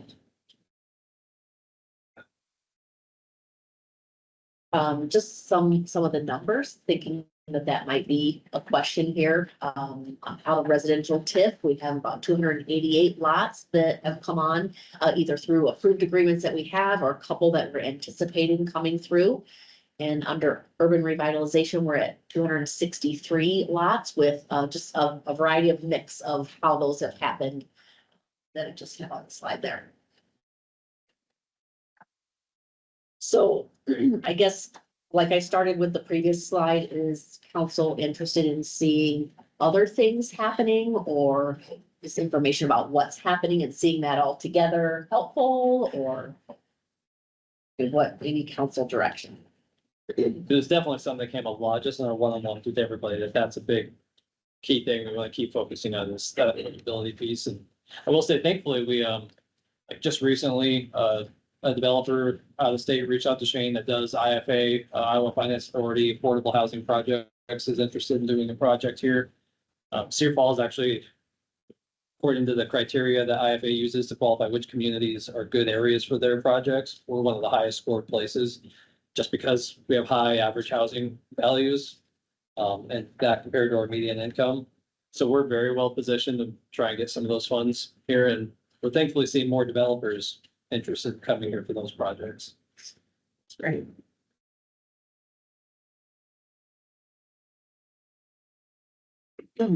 Not hearing anything additional. Personally, you know, obviously paying half of the infrastructure costs is going to produce more things. My main concern is the long-term position of it, where it puts the rest of us at, as far as income. It takes a long time, you know, when these TIP programs come for us to get revenue to run the city. It robs a lot of money at that way, and eventually maybe you get to there where you're getting some revenue, but sure takes a lot out for now. That's one thing is, and every year we did discuss, we want to make sure we review these programs to see, because we can't change the tenure. That's the TIF programs created by the state. We can change the percentage of reimbursement over time. So if we get to a point where we're feeling like, hey, we're getting a lot of lots, a lot of new units built, we don't need to do this much incentive anymore, we can back down that percentage we're willing to cover. So maybe it becomes 30% and 20%, depending on what we're seeing. So that's something we can always, we can't change the 10-year, but we can just change what's the max amount we're willing to reimburse people for. So on the program, if I understand it right, any of the projects that don't build any LMI in it, that portion, there's a certain portion that goes back to the trust fund. Is that Yep. correct? Yeah, 40, around 46%, or 44, 45. I thought it was 46, 47. Okay, 46. Yeah, it would be nice to see more projects that are in there where they have more, a higher percentage going toward it. We do have a few That's developers that have, we do have a few developers that have reached out, just saying they are interested in trying to build Yeah, in that category.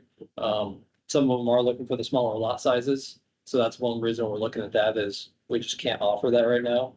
But thankfully, I think we're seeing more developers trying to take a real approach to doing different types of housing. And, you know, we always talked about the example of the ones behind the mall. Yeah. They were standard, and they were very standard designs. If you go back there, they're all kind of the same design of house. They're the split level, with a detached garage, because they're built without a garage to make it more affordable, and owners could choose to build a garage eventually. But again, it comes down to some of that design piece of, well, are they willing to talking design? about a program that they were interested with, the Iowa Finance, is that what it was? Yeah, You know, that development and several others were under an FHA 235 program that was subsidized, so the homeowner got in there, probably, depending on your income, sometimes it's less than 50% value, and then after a 10-year period, sold. And they owned it. I don't know if those programs exist anymore. But it was a good one, and the houses, as I said, the houses weren't, the top of the line, but they've kind of proven the test of time that they do well and they sell well. Just thought,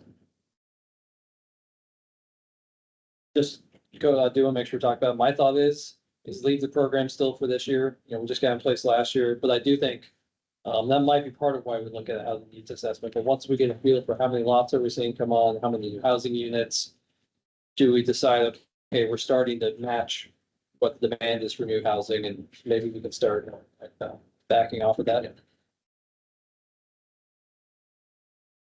I think one of the other slides we just had was we just heard Northeast Iowa Food Bank here kind of recently, so we just wanted to kind of address it tonight, whether there was just anything specific.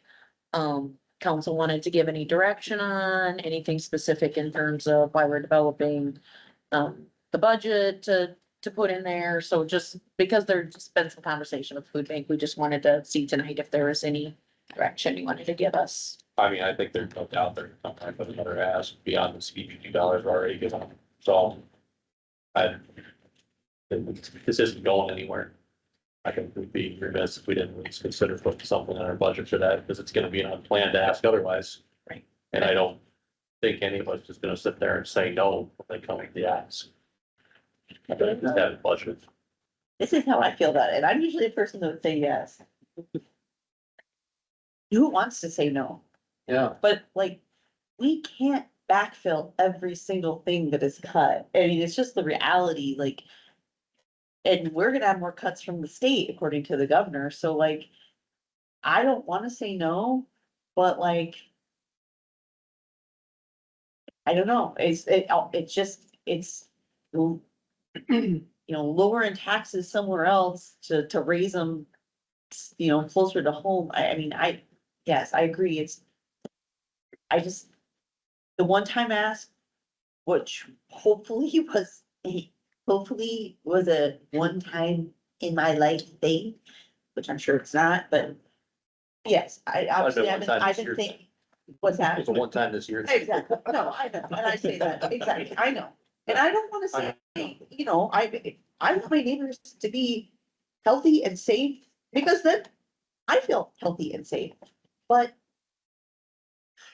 I don't think it's sustainable to keep, to be able to do that. I don't think we're gonna be the only ask. So I think this is like the most basic of basic here is the boost station that we've got here. So just something we can contribute to.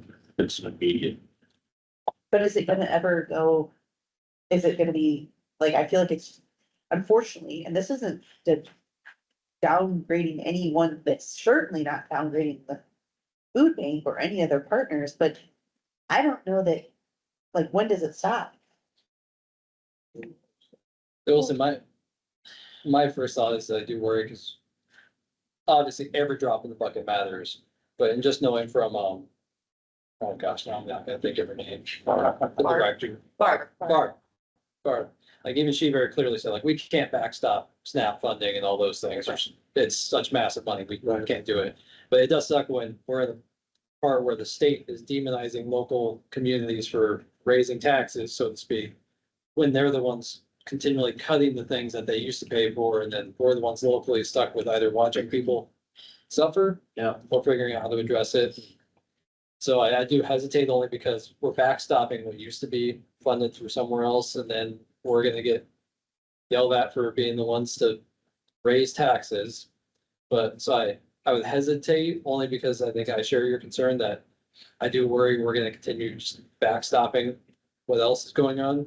I do get the point though, they're probably gonna come back for one time ask at some point, but One of the things that I'd like to see is that, and I realize we're kind of a little past it for 27, but that's okay, is that I don't think they've applied to the health trust. When we've had those applications, I don't think they've applied. If they have, it's been a while, which I'm not really sure why. But so, I think that's one of the things we could maybe also encourage them is to make sure and put an application in for the health trust funds now it's a competitive grant process, but I mean, it would be just a way to, it's not coming out of general fund property taxes, but it would be a way that, I assume they can show, and, food insecurities is definitely a health related thing in Cedar Falls. And so I just thought that was one thing I, at least would encourage them to, in future years, get a health trust application.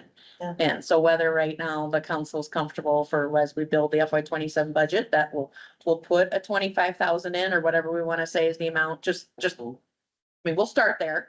Obviously you have the chance to make cuts or adjustments as the budget process go along, but then for future years, encourage them to go through the health trust process. Wasn't, and somebody have to jog my memory, wasn't the food pantry, wasn't that originally a donated type organization where all the funds came from donated funds to the food bank? Or I'm just looking at the number of things that we've come from other entities that should have their own money that are now asking the city to backfill all that. Whether it's a school or the food bank or whatever it is, you can't do all of them. But so does it become that we're the easy source? And they don't have to do as much fundraising because they come to us? Or am I wrong? I would feel confident saying a big part of their funding comes from federal sources and maybe state that's federal that's funneled through the state. I don't think it was ever just like private donations. yeah, the food bank never, some smaller food pantries, I think are often just donor funded. The food bank is, I think, an actual like federally created entity that they are the like disbursement hub when the federal government puts out, I can't remember the funding source, but that's kind of where that gets funneled, and then they address the whole region.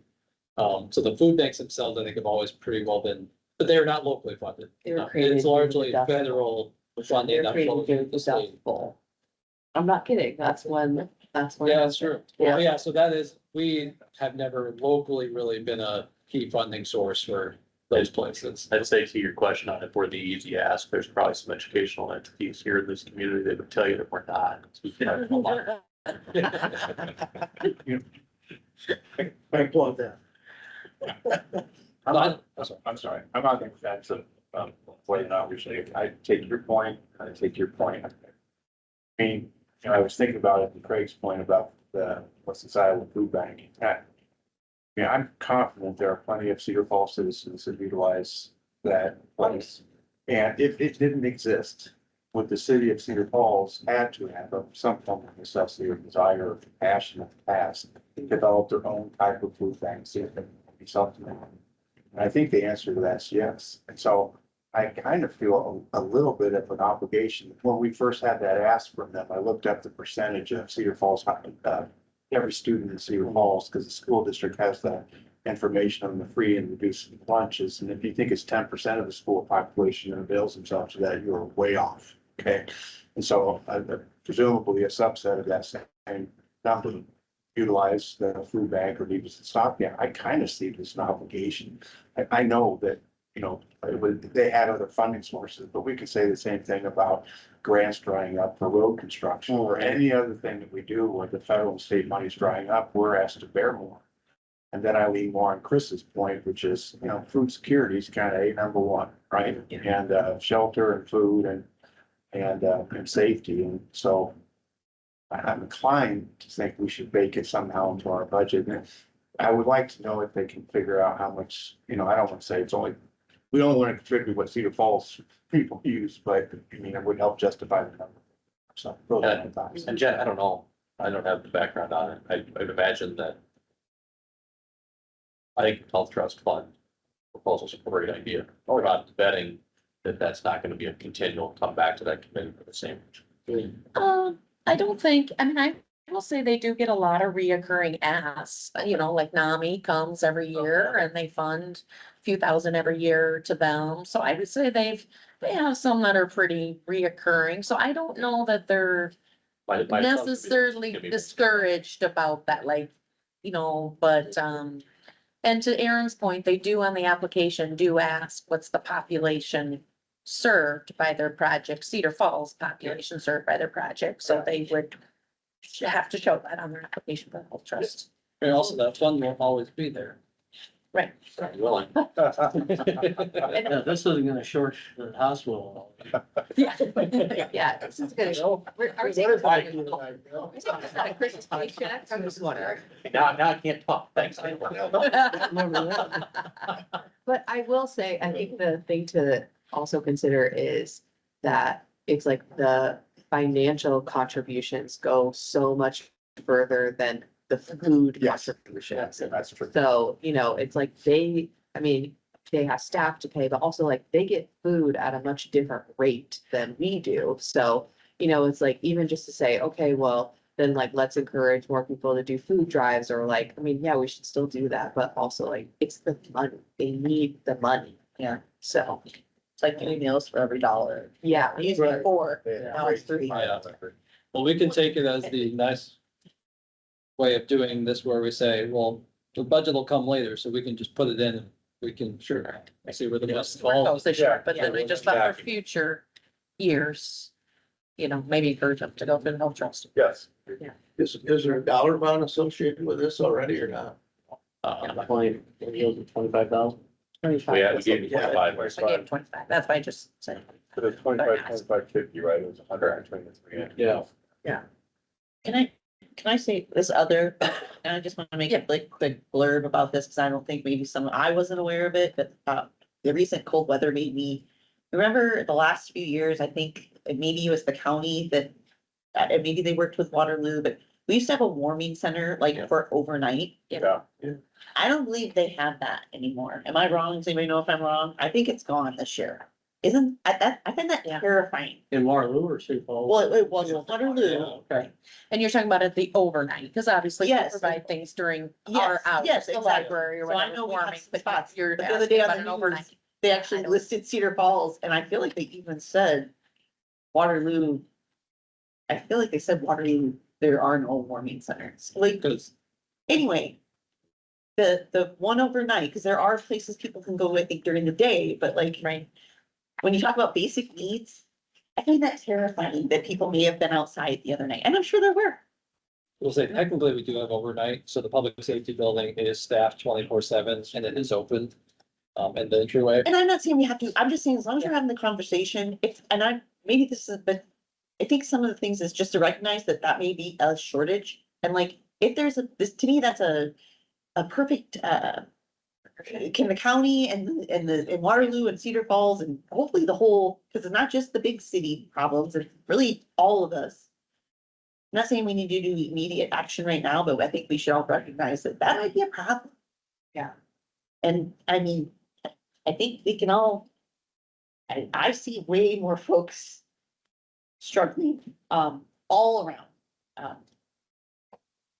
Is this not a good time to talk about the North Cedar Fire Station? That's three, Gil, that's three, that's three. That's your quote, that's your quote. Well, that one, I mean, I would say, yes, it's time to bring it up, and we would start it with a thumbs up or thumbs down if anybody Okay. wants to. Let's take our. Actually, I do quick, before you guys go, want to ask one thing with this other, so the, Health Trust Fund did approve, so just remember, Health Trust Fund makes recommendations for funding. But ultimately, then it comes to us to budget it, and it's really our budget. So they make recommendations. They did approve and recommend 50,000 to go toward the Tiger Performance Center this year, and they have typically rejected it in the past because just, it's a school project, and we typically haven't I done. think there was a lot of public Yeah, use it of wasn't it. on public use. In the application, it does talk a bit about some of the public use for events and things. However, just talking with some people, it will not widely be open for community events. It will host some things, but they won't be community events, it'll be school. So again, they recommended it. However, it's up to us to budget it, and knowing, I have talked to, I know a few of you in our one-on-ones. I don't get the feeling necessarily that we're in for including that in the budget, because that would be 50,000 that can go toward other Right. projects. Like the food initiatives. bank. We don't get it, we don't Yeah. get it, of it anyway. Yeah. And then what do you say, we gave it the office, What was that? we gave it the office already. We gave it an auditorium. And so we did want to, I wanted to ask tonight so we can get back to the foundation as they applied to let them know. Yeah, like, yes, they did recommend it, but it won't be included. So just want to see if we're including it. It sounds like we're not including it in this year's budget. Okay. Thank you, guys. Otherwise, I think then, unless there's any other projects, we'll take a break. And be back here at 5 after. 8 minutes. Great. All right, we got everyone back? Time for the exciting stuff. Financial policies. Woo! Where the magic happens, right, Paul? Magic, we know how much he likes that word. Paul loves magic. I was like hoping you were still back there. Yeah. He probably really wanted to chip in on the golf. He gets got. Oh, that's He right, would you're have a liked to golfer, huh? talk about golf. Paul, You guys will like it. finance department, loves the word magic. All right, we'll talk golf later. Okay, financial policy. So as you all know, we have, different financial policies that, Stephanie did break it. I didn't break it. I guess, did you have to just have to do the? They did break. Okay.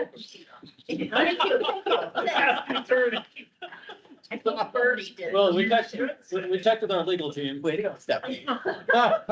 Okay, as you know, in our policy document, our goal document, we have a lot of financial policies, and a lot of these, we don't necessarily need to spend a lot of time in detail, but just kind of wanted to highlight probably some of the bigger ones. And one of them that we actually had conversation about last year, but just kind of wanted to remind everybody, is we talked about in our policy, we have maintain a debt strategy that protects at least 25 to 30% of our capacity. As you know, we're not even close to that right now. But because it's based on 5% of our assessed valuation, and we're using about 9% right now. And then we've had a longstanding policy about only issuing replacement debt, which was about 3.5 to 4 million every other year. But last year, we did have a conversation that there was an interest by this group to plan on selling an extra 500,000 a year to help fund some of these park projects. I think that was a big one, was really how can we fund things out of the Parks Master Plan. So we did that like in 24, fall of 24, we did sell 4.5 million. On the preliminary CIP right now, we're showing 26 and 28, right about at that 4.5 million.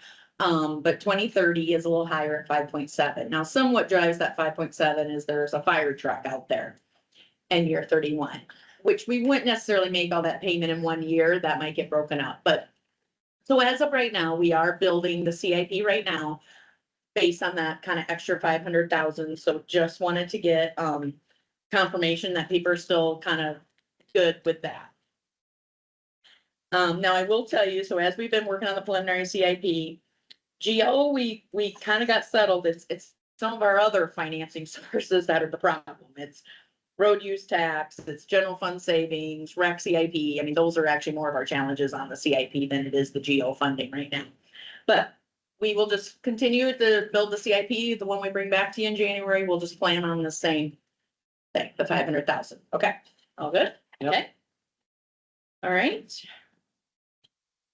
So, And for, Yeah, Craig and Tom coming in new, that kind of just means doing that keeps us at our current, everything else the same, keeps us at our current tax rate. And just continuing to fund the same amount of projects that we have. And it's about every million we borrow Next is Right there, on you this got it. slide. you got it. Yeah.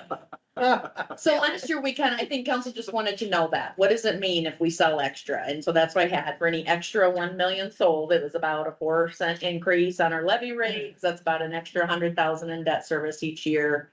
$100,000 home, $1.81 in a year. Obviously, you got a $300,000 home, just multiply that by 3. But it is cumulative. You know, every time we sell 500,000, you know, the next time we're selling another 500, 1,000. So it is cumulative. It does build up. And that is for a 12-year bond. That's a 12-year bond at 3.17%, those dollars, the 102,000 of debt service and that's for 40. So ultimately, to borrow $1 million Mhm. costs us about just over 120 or 1,200,000, then it's about $200,000 in interest payments over 12 Yeah, so years. for 12 years, yeah. Just so you kind of know, for our borrowing rate, that's about what we, Yes. did something change, or I was thinking it was 3 cents per 100,000, or is it? That's what it's usually, is actually what it's been. Inflation. I just take our assessed value times the million. Come to that. So as our I think it assessed was- value grows a little bit, I it think would be a 4 little cents less. last year. Okay. So. Local option sales tax. This is probably one of our bigger conversation pieces, for tonight is, and Chase just kind of put just some stats about our program so far. As you know, it's been a long time. It's been since 1991.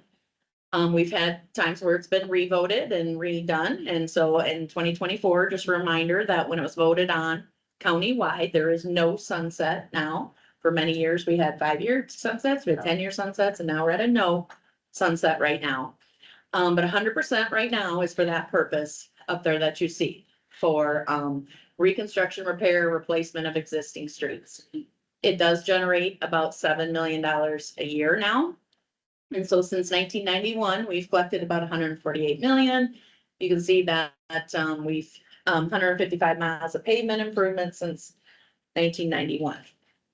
I think there's just been some general discussion about, is that what we want to continue to use the local option sales tax for? Is there any interest by this body to look at using it for some other purposes? But one of the things we did want to show you is right now, if you just take, if we continue to collect $7 million a year, I understand that could go up, but just conservatively just saying, if we $7 million a year, right now on the preliminary CIP, what we have using lost money right now is 57 million over that same period. So you can see there's about $11 million that we're short right now on the CIP. Now, included in there, I don't want to forget to mention that in there right now is the Green Helen 58 though intersection in there that we do have in there. So now we don't know what the status is of that project. As you heard Chase talk about on the first night, we're not sure where that's going. So that is part of this short amount too, right now. But we do, you know, that project could come though. So we do have it in there. So right now it does show that we are short. So right now, with nothing else changing, before a CIP comes to you in January, we know there will be streets we have to cut on this preliminary CIP right now. There's also, I think, one of the things that, as we're having conversations about this is as the mayor and Chase and I were just talking about streets in general, is we also know there's streets that we probably, I don't want to say we haven't thought about yet, because engineering's thought about it, but we know there's things that aren't even on the 5-year CIP, but they're gonna be on, if we projected this out 10 years, we know they're gonna be on there. You know, whether it's Hudson Road. And I think the concern about Hudson Road is just that it is 5 miles. And so it's a big stretch that at some point we'll have to do. At some point, will Waterloo Road be coming in 15 years, or just thinking of some of those big ones. And so I think a lot of that, we just wanted to make sure that everyone kind of knew going into where the streets are. Now, in saying all that, you know, when the mayor first talked about it, I also get, we can bond for streets. We can do that. We can decide to bond for extra street improvements, easier than we can actually rec projects. We can. But I did want to at least show you that this would just be the one concern right now is there concern by this group then too, well, do we have enough even as is to do all the streets we want to do? So I think for tonight. So before we jump into this, Sure. can I kind of talk a little bit? Yeah, sure. So big reason we're bringing this up is, one, from Iowa League of Cities and things we saw, a lot of conversation around, okay, we have a lot of quality of life projects we're looking at. And as we've been looking at other cities, talking to other communities, the number one way other communities are doing these quality of life projects is because they allocate some portion. We are the rare exemption that we use 100% of it for roads. That is, at least from what I know, most other cities, I've never seen another one that does that. It means we do have great roads. So thankfully, we're in a great spot. Our infrastructure is solid. And we obviously have plenty of things we need the money for to continue working on our roads.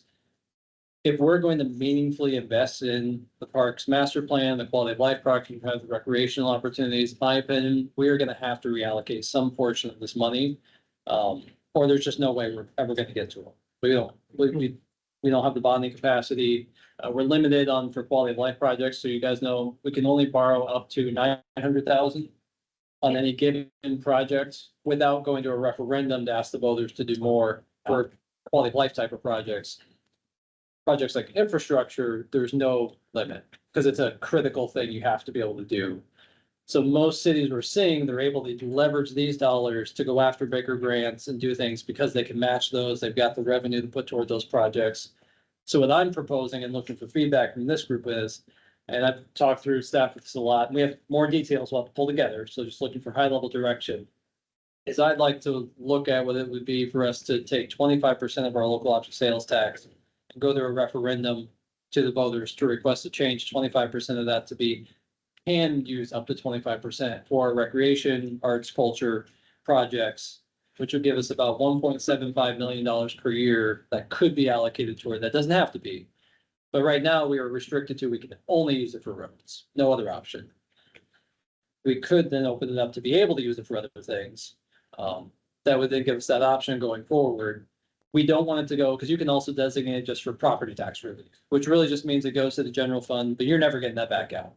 So we do not want to just allocate it to that, because then it just becomes we're just putting it in the general fund and now it disappears in there. We like continuing to use it for capital projects, keeping it toward that. And we want to do it like 25%. We didn't want to do too much. We don't want to go all in that and other roads get that far behind. It would mean though, essentially, we're delaying some road projects. So it'll extend that CIP period of the roads out because we're just not putting as much money toward it. But in my opinion, we will see much more community and economic value over the next decade over putting some money toward quality of life and delaying some road projects than just putting it in the roads period. Thankfully, this is my opinion. I'm not saying staff will say this, but I know I'll let them talk to it too. I think, well, thankfully our roads are in a great spot compared to other communities. And yes, it'll push some road projects back. But I think we're at the point where, having the way I always say is having A quality roads over B plus quality doesn't attract someone to live in your community. That's not what drives people. Having these quality of life amenities is what's attracting businesses, attracting residents. My worry is we've underinvested in that side of things, and we need to shift for a period of time back over some of that investment. But being realistic, that does mean it pushes our road projects and When would the referendum be? So we Great did, question, Bill. so right there, so we did, reached out to the county just to kind of figure out some things, and so one of the things is that really where it starts with is a resolution that, the council would pass, really directing to have that election. And what do you want that change of use to read? You know, like the mayor said, is it to say, you know, up to 25% could go for park, rec, economic development, whatever you want the wording to be. There's only 2 times in the calendar year that you can do that ballot. And you can see it right there for 2026, it's March 3rd and September 8th. We did double check, it cannot be on a regular election in November. We actually asked them that, they had to check with the state, and it cannot be. So there's only 2 times a year you can do it. And you have to do the resolution 84 days in advance. So we know the March At date least is out, at least 84. So we know the March date is out. Like if we have an interest to do it, the earliest we'd be able to go to referendum is in the September date. And then if it does pass, the funds can be redirected on January 1st or July 1st, but no sooner than 90 days after the election. And it does not have to be for property tax relief, but it does have to show on the ballot what you're saying you're using for property tax relief. So ours would have to show 0% on the ballot. That's just kind of a little nuance in there. So if you look at that, what would kind of happen from a timeline is in June, council would pass that resolution, direct that election would be held in September. And then starting in 1/1/27, any funds voted to be redirected could then start being redirected to that new purpose. So I think one of the things, as the mayor mentioned, we're just trying to get, you know, high level consensus. Is the council interested in doing this? But also knowing that, you know, council has to pass that, it has to go to a vote. Are we building the current CIP on the current, you know, that is still 100% for streets right now, that's how we're developing this CIP, knowing if it passes, then it'd be next year's CIP that we would then start to make some of those allocations. Our opinion is we don't want to mid-year be changing CIP. So and like Jason's team, it's not like they wait till 6 months in and then they start the roads for the next 6 months.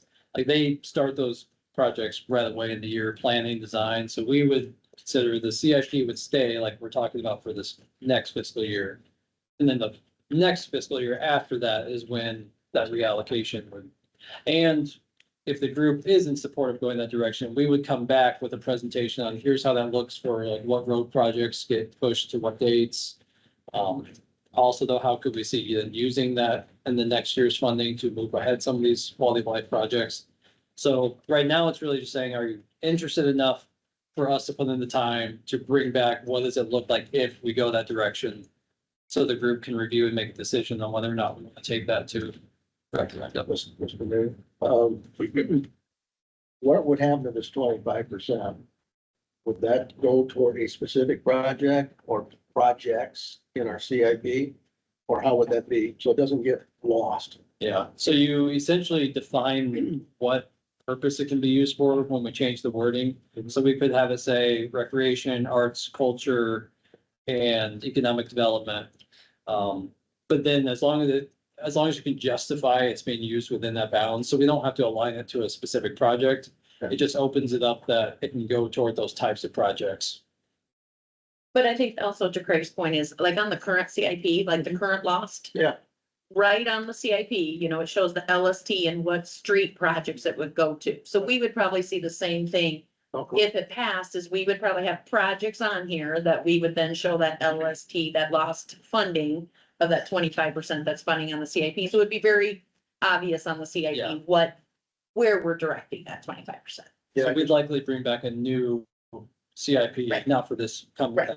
the fiscal year working now, but for the next one to say, hey, if we go this route, here's what the CIP would look like as we've shifted that 1.75. That was a citizen's concern in Waterloo when they kept trying to divert it, because they didn't trust that that's what it would go to. So, but they finally got it over the goal line, but And that's why we don't like it hasn't the reduced. the idea of tax. putting it in for property tax relief, because then Yeah. you're basically just saying, it just goes into the budget and it can be used for anything. I'm okay with that. So when you were at League of Cities, did you see kind of consistent amount? Where did we fall 25%? Just curious. Did you hear a number somewhere that landed you in that spot, or that's just where we? At Iowa League of Cities, kind of saw it across the board. Saw 60-40 for one, like Mason City, saw their presentation about their new kind of BMX, skate park and off-road trails. And they were, I think can't remember which 60-40 it was. It was 60% rec, or 40%, but so they were that. I've seen some that were 30-70. So it's really all over the board. I think the 25 was just wanting to put a good amount toward it so we can really move ahead some quality of life projects, but not wanting to dip too far into what we're doing with roads. Then if we took that to a referendum in September, let's say 5 years from now, 10 years from now, we wanted to go back and say, yep, we'd like to go back now to 100% of that funding being utilized, would we have to put that back through again? Well, I Or- think that's why when the mayor and I talked, that we talked about that maybe we went, say, 25% is for park and rec, would we say up to 25? So then a council and on a CIP every year, they could spend We could set 100%. that rate. Yeah. Right, I mean, Like you we- really could decide, I wanna do 0 of it this time, Okay. but this year I wanna do 25. So- I feel a lot comfortable knowing And we that. thought that, or the flip side, at least 75% would be used for streets. Yeah, so that's probably how we learned it is at least 75% will be used for streets, so that Yeah. you're always maintaining that 75. And then you have the flexibility. I think that helps us kind of control that narrative a little bit then too with, yep, this is kind of what we're hearing right now, what we're seeing through feedback with Parks Master Plan or anything else that try to prioritize some of these projects right now, but then to your point, we've got A quality roads right now. Yep, you're right. B plus probably doesn't change a whole heck of a lot, but if you start to see us falling backwards beyond that, we might want to relook at how we're allocating these funds. So I think the notion of up to 25% to me, that makes a lot of sense. I would like to see the example of the referendums that the other cities have done, number one, but number two, I guess I'm trying to understand, I understand, but on one hand, Mayor, you're saying that some of the street projects might have to get delayed, okay?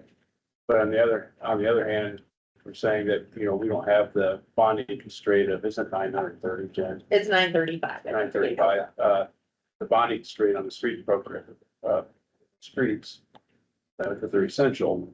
So to me, that's really saying we can keep on schedule, we'll just have to be willing to bond for it. Yeah. Which is really what we're saying, right? Because you are never caught up on streets, right? Am I right, Chase? Never. We've already delayed a bunch. And there are people on my ward that are complaining about their particular street, about when they will get there, and I'll complain about my alley if it doesn't get done this year.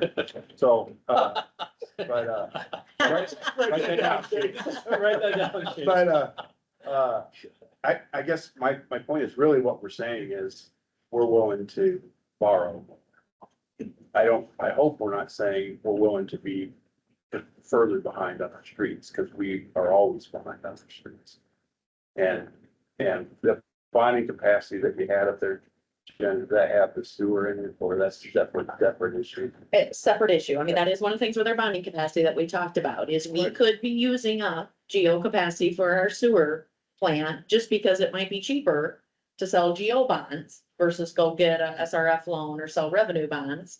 It would be cheaper, and if we have enough capacity, to do that. Now, I understand, I don't think we're ever gonna think in sewer, we're gonna go use up, well, let's go put our debt capacity cap at 90%. No, but, might we split it up a little bit and use some of it up?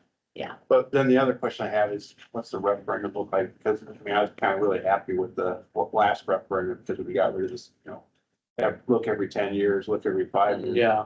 So, and those that are paying attention voted for it, said, great, this is the way the lost funds have always been used for the past. So now we're coupling some discretion of the council right on the piggyback of saying this goes on in perpetuity without, I'm worried that people will say, well, wait a second, yeah, I'm in favor of what you're saying, Mayor, but this should be a 10-year look back again, or something like that when it comes to voting. And there's a lot of change the timeline. Yeah, That have to be, what was it?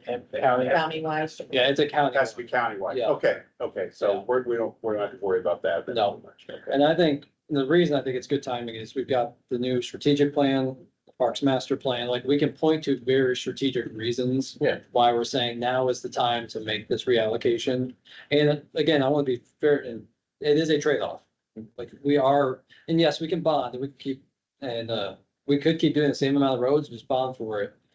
Maybe we don't do the exact same amount, but it is we're shifting from one thing to the other, and there are downsides to that.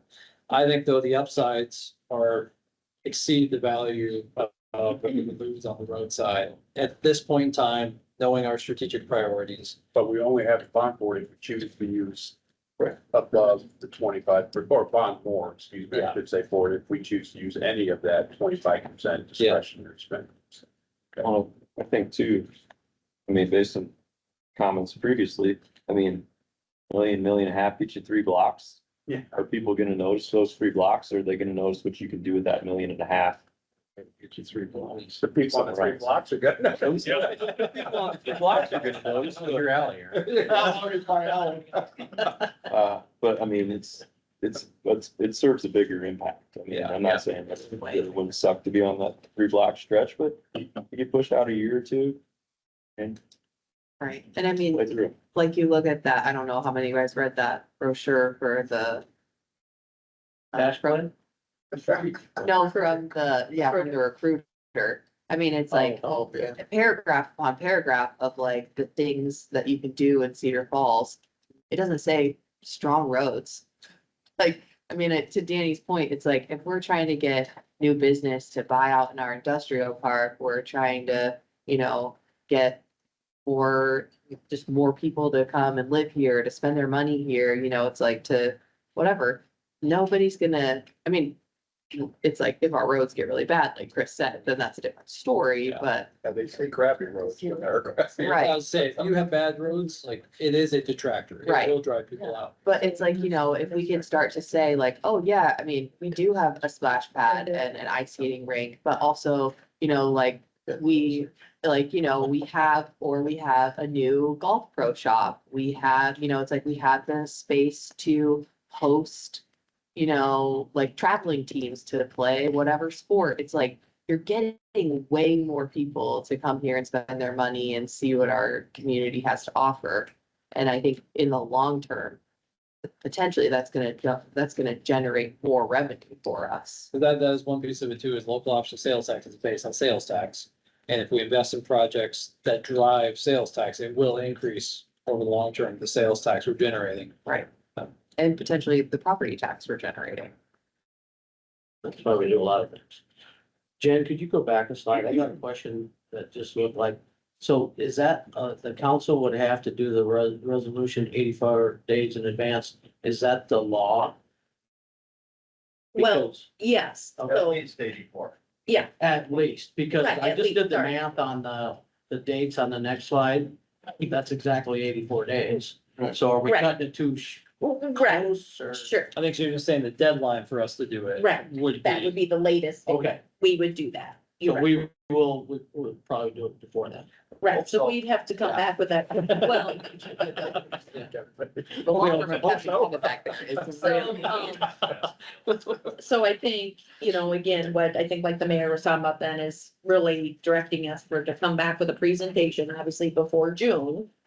Then to come back to talk about, what are the projects that could move up on the CIP if we did it? What are roads that would be delayed if we did it?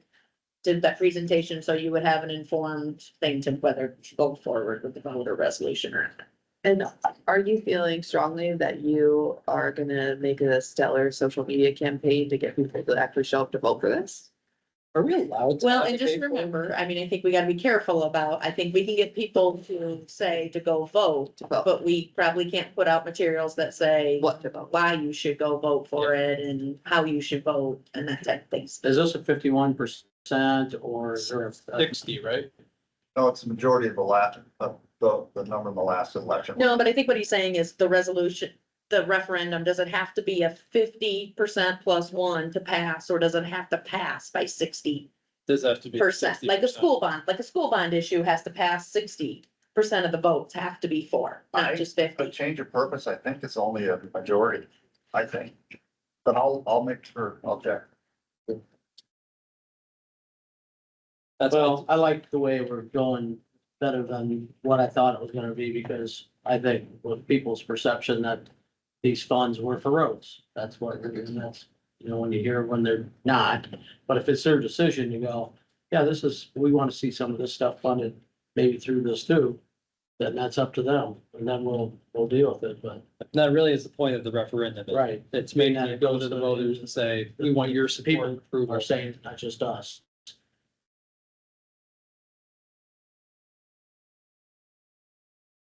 I'm not for a change. But you know, I think I'm probably the minority, so I guess we'll go from there. But I don't agree that roads, I think roads they may not, you may not think of it, but like we said, you will notice if they're not good or done, or if they're not done. Chase, just real quick, like we've already delayed Union Road, right? Didn't we delay that because we needed funding shifted? Like, would that get done or would we delay it again? Cause that's in a part of town that's like growing and people keep saying, when's it gonna get it done? Federal dollars for it, but a lot of good green home improvements, some delayed. Yeah. Our 5-year plan just turned into a 6-year plan. Yeah, You seen that we're unbalanced by 11 million, that just went to 20 million. So. So you're saying you're in favor of it? That's what I'm hearing. That's what I heard. I mean, So you, what I told Mayor was like, my personal opinion of it is, near term, I get where you're coming from, I don't see large impact. Long term, what that long term is, 10 years, 15 years, 8 years, it could get really bad. Really quickly. And then you're, oh, you can't get out of it, I think it's so good that we take it for granted. so. We'll say we do, like, it's served us well. It's set us up, like, people do know this, like, that the communities, they might not know this specifically, like, oh, this road's really nice. But they know driving around town's nice. It encourages speeding. Yeah. See, we just solved the speeding issue. If you let the roads. We used to be in Orchard years ago. And so I will say that it does mean, like, it's not a silver bullet, like, it's not just free thing, but again, I think that the benefits significantly outweigh. Cause I see it in terms of the long term too, if we're actually going to act on what we've said are the strategic priorities, then we have to do this. Cause if we say recreational amenities are the priority, the new parks master plan, and we don't do this, frankly, it's gonna take us 20 to 30 years to implement the parks master plan. And I think to act on that, but also just in terms of the long-term well-being of our community, the new population study Gross Cedar Valley is working on identifies a lot of these things that we're missing in our community from a quality of life standpoint. And from an economic development standpoint, the only way we're gonna continue to grow and attract people is having these amenities. I think the revenue we could potentially generate from additional sales tax, population growth, and even just think of the business investment around some of these amenities and seeing we're investing in those will drive, I think, more private investment. So I think we'll see a lot of growth come from it that will help make up for some of that loss and will set us up long term. But I do agree, it shouldn't be just it's why it's not guaranteed we're doing 25% to rec. Like, this is just for a period, get these implemented, and we always need to reprioritize and see, okay, if we're starting to really need to get back to those roads, we'll need to make sure we get back to them. Can I ask one more thing? Chase, when we do put roads in out in the industrial park, how's that paid for? In the industrial park, Like when we expand the industrial park? normally any opportunity we have to grab the TIF. Yeah, okay. TIF funds. When we did the completion of, the road from out of Lada's neighborhood, what paid for that? Ashworth? Yeah, we had to use, because we wanted to get started on it so quickly, we ended up just taking some capital project Keep in funding mind, and those do are that. not an existing road, Correct, so we yeah. use option tax. Right, yeah, it's only to It's only on repair, existing reconstruct current, like Right. existing streets, right? But another good example is, we don't hear this often, but North Cedar Heights has been a very passionate neighborhood. One of the opening public meetings we had a few years ago was 60 Oh, yeah. participants, largest public meeting. In two Since- sessions? Yeah, since University Avenue, we haven't had that many people, but there's a few of them that are saying, how much are we gonna be assessed for this project? And they didn't even understand the after tax. They were so grateful for that program. It's just, the other options of funding these streets outside of Cause that is how it's done. Special assessments, and I Yeah. don't think any of us wanna go down that road. Yeah, No. some communities do, like if they build the road out front of your street, you get a bill for $7,000. So a portion of the prorated. So, Well, I think the thing to keep in mind too is that just put it in front of the voters. Right. I mean, there's no reason in my mind not to do this step, and then we can evaluate what happens after that if it passes. We'll use the 25%. Because the reality is, one of the toughest things to fund are ARPs. I think there's just no other option. We will use 25% down the road, not this council, whatever the council make up this 5 years from now. That's my feeling. So we ultimately are just saying, are we willing to incur more debt if we want to maintain our street schedule because we're bonding for it? That's, to me, that's where it heads. And I'm not saying how I feel one way or another. It's just that that's the reality of it. Because I understand it. I mean, it's tough to fund the parks. There's just no good pots of money for that. So if the other future councils go, well, how do we fund it? Well, loss is easy to grab. And then we're giving up delaying construction on Union. Well, we don't want to do that. Well, let's bond for it. There's no cap on it. There you go. And 15 years from now, we'll be at 25% of our bonding capacity. it is interesting because I do think that is partly why we've got such a low bonding, because most other cities honestly average, just from the answer around, they're probably 40 to 60% of their bonding capacity. And we're at 9%, largely, I think, because we've always been able to cash flow our infrastructure projects. And we have a AAA bond rating. But again, I always think of a business, you've got good debt and you've got bad debt. And I do think this allows us to invest in things that should see a significant return to the community in the long run. And you never say that with certainty. Yeah, I would probably rather than all those roads, except this might be an opportunity to forward some other things. And I do like the idea that we can, and maybe we'll always end up at 25%, but we can always change our mind and roll it back, year to year is a good option. Maybe things change, but in theory, I like the programs. It's, I used to be definitely against it. Because it would get used, and no, I mean, seriously, Waterloo, that's many years ago, but, Well, they took it too far too. I think Waterloo did. Which is Right, yeah. disappointing, but they did, so. But I will always strongly support, I know I've said it a few times now, but I do not ever support putting it into just property tax relief. Because then that money, Just harder to explain. yeah. Just like we talked about, you can look at a CIP and show what you've designated. When it's Right. property tax relief, you have to try to explain. Well, you would have had a 4% increase, but you only had a 3 or, Yeah. it's harder to explain. I think the long-term concerns are valid, but I think, yeah, I agree with you, Danny, in the short term, I think this makes sense, especially, I mean, otherwise, to be frank, what did we bother to spend all this money on the Parks Master Plan, the Streets Planning Board? We're not going to be able to implement any of it anyway. Right.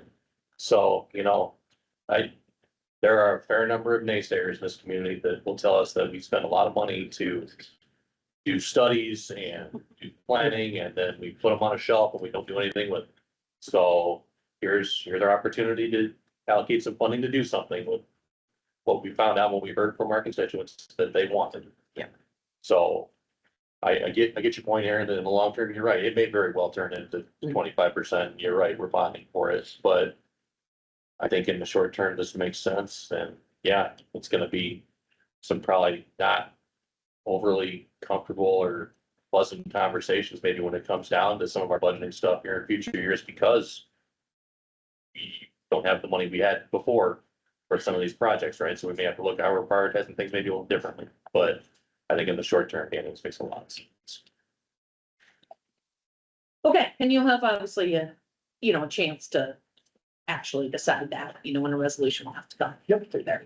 So, just Thank real quickly about the CIP, this is just kind of the schedule. We've been collecting it, try to balance, obviously, after goal setting here, we'll take a lot of the input we've got to balance our CIP and present it to you. Our plan right now is to come the first meeting in January at committee to just present it and then have the public hearing and approve it on January 20th, which is a Tuesday because of MLK Day. So mark that on your calendars that you have a Tuesday council meeting, January. So just kind of keep moving on through some budget financial policies. In our policies right now, we do have this increase on residential properties, no more than CPI.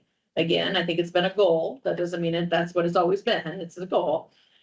Just to give you a little, show here with the rollback for this upcoming year, they announced this here in November. Rollback on residential will be decreasing from 47% to 44.5. So that's a 6% decrease.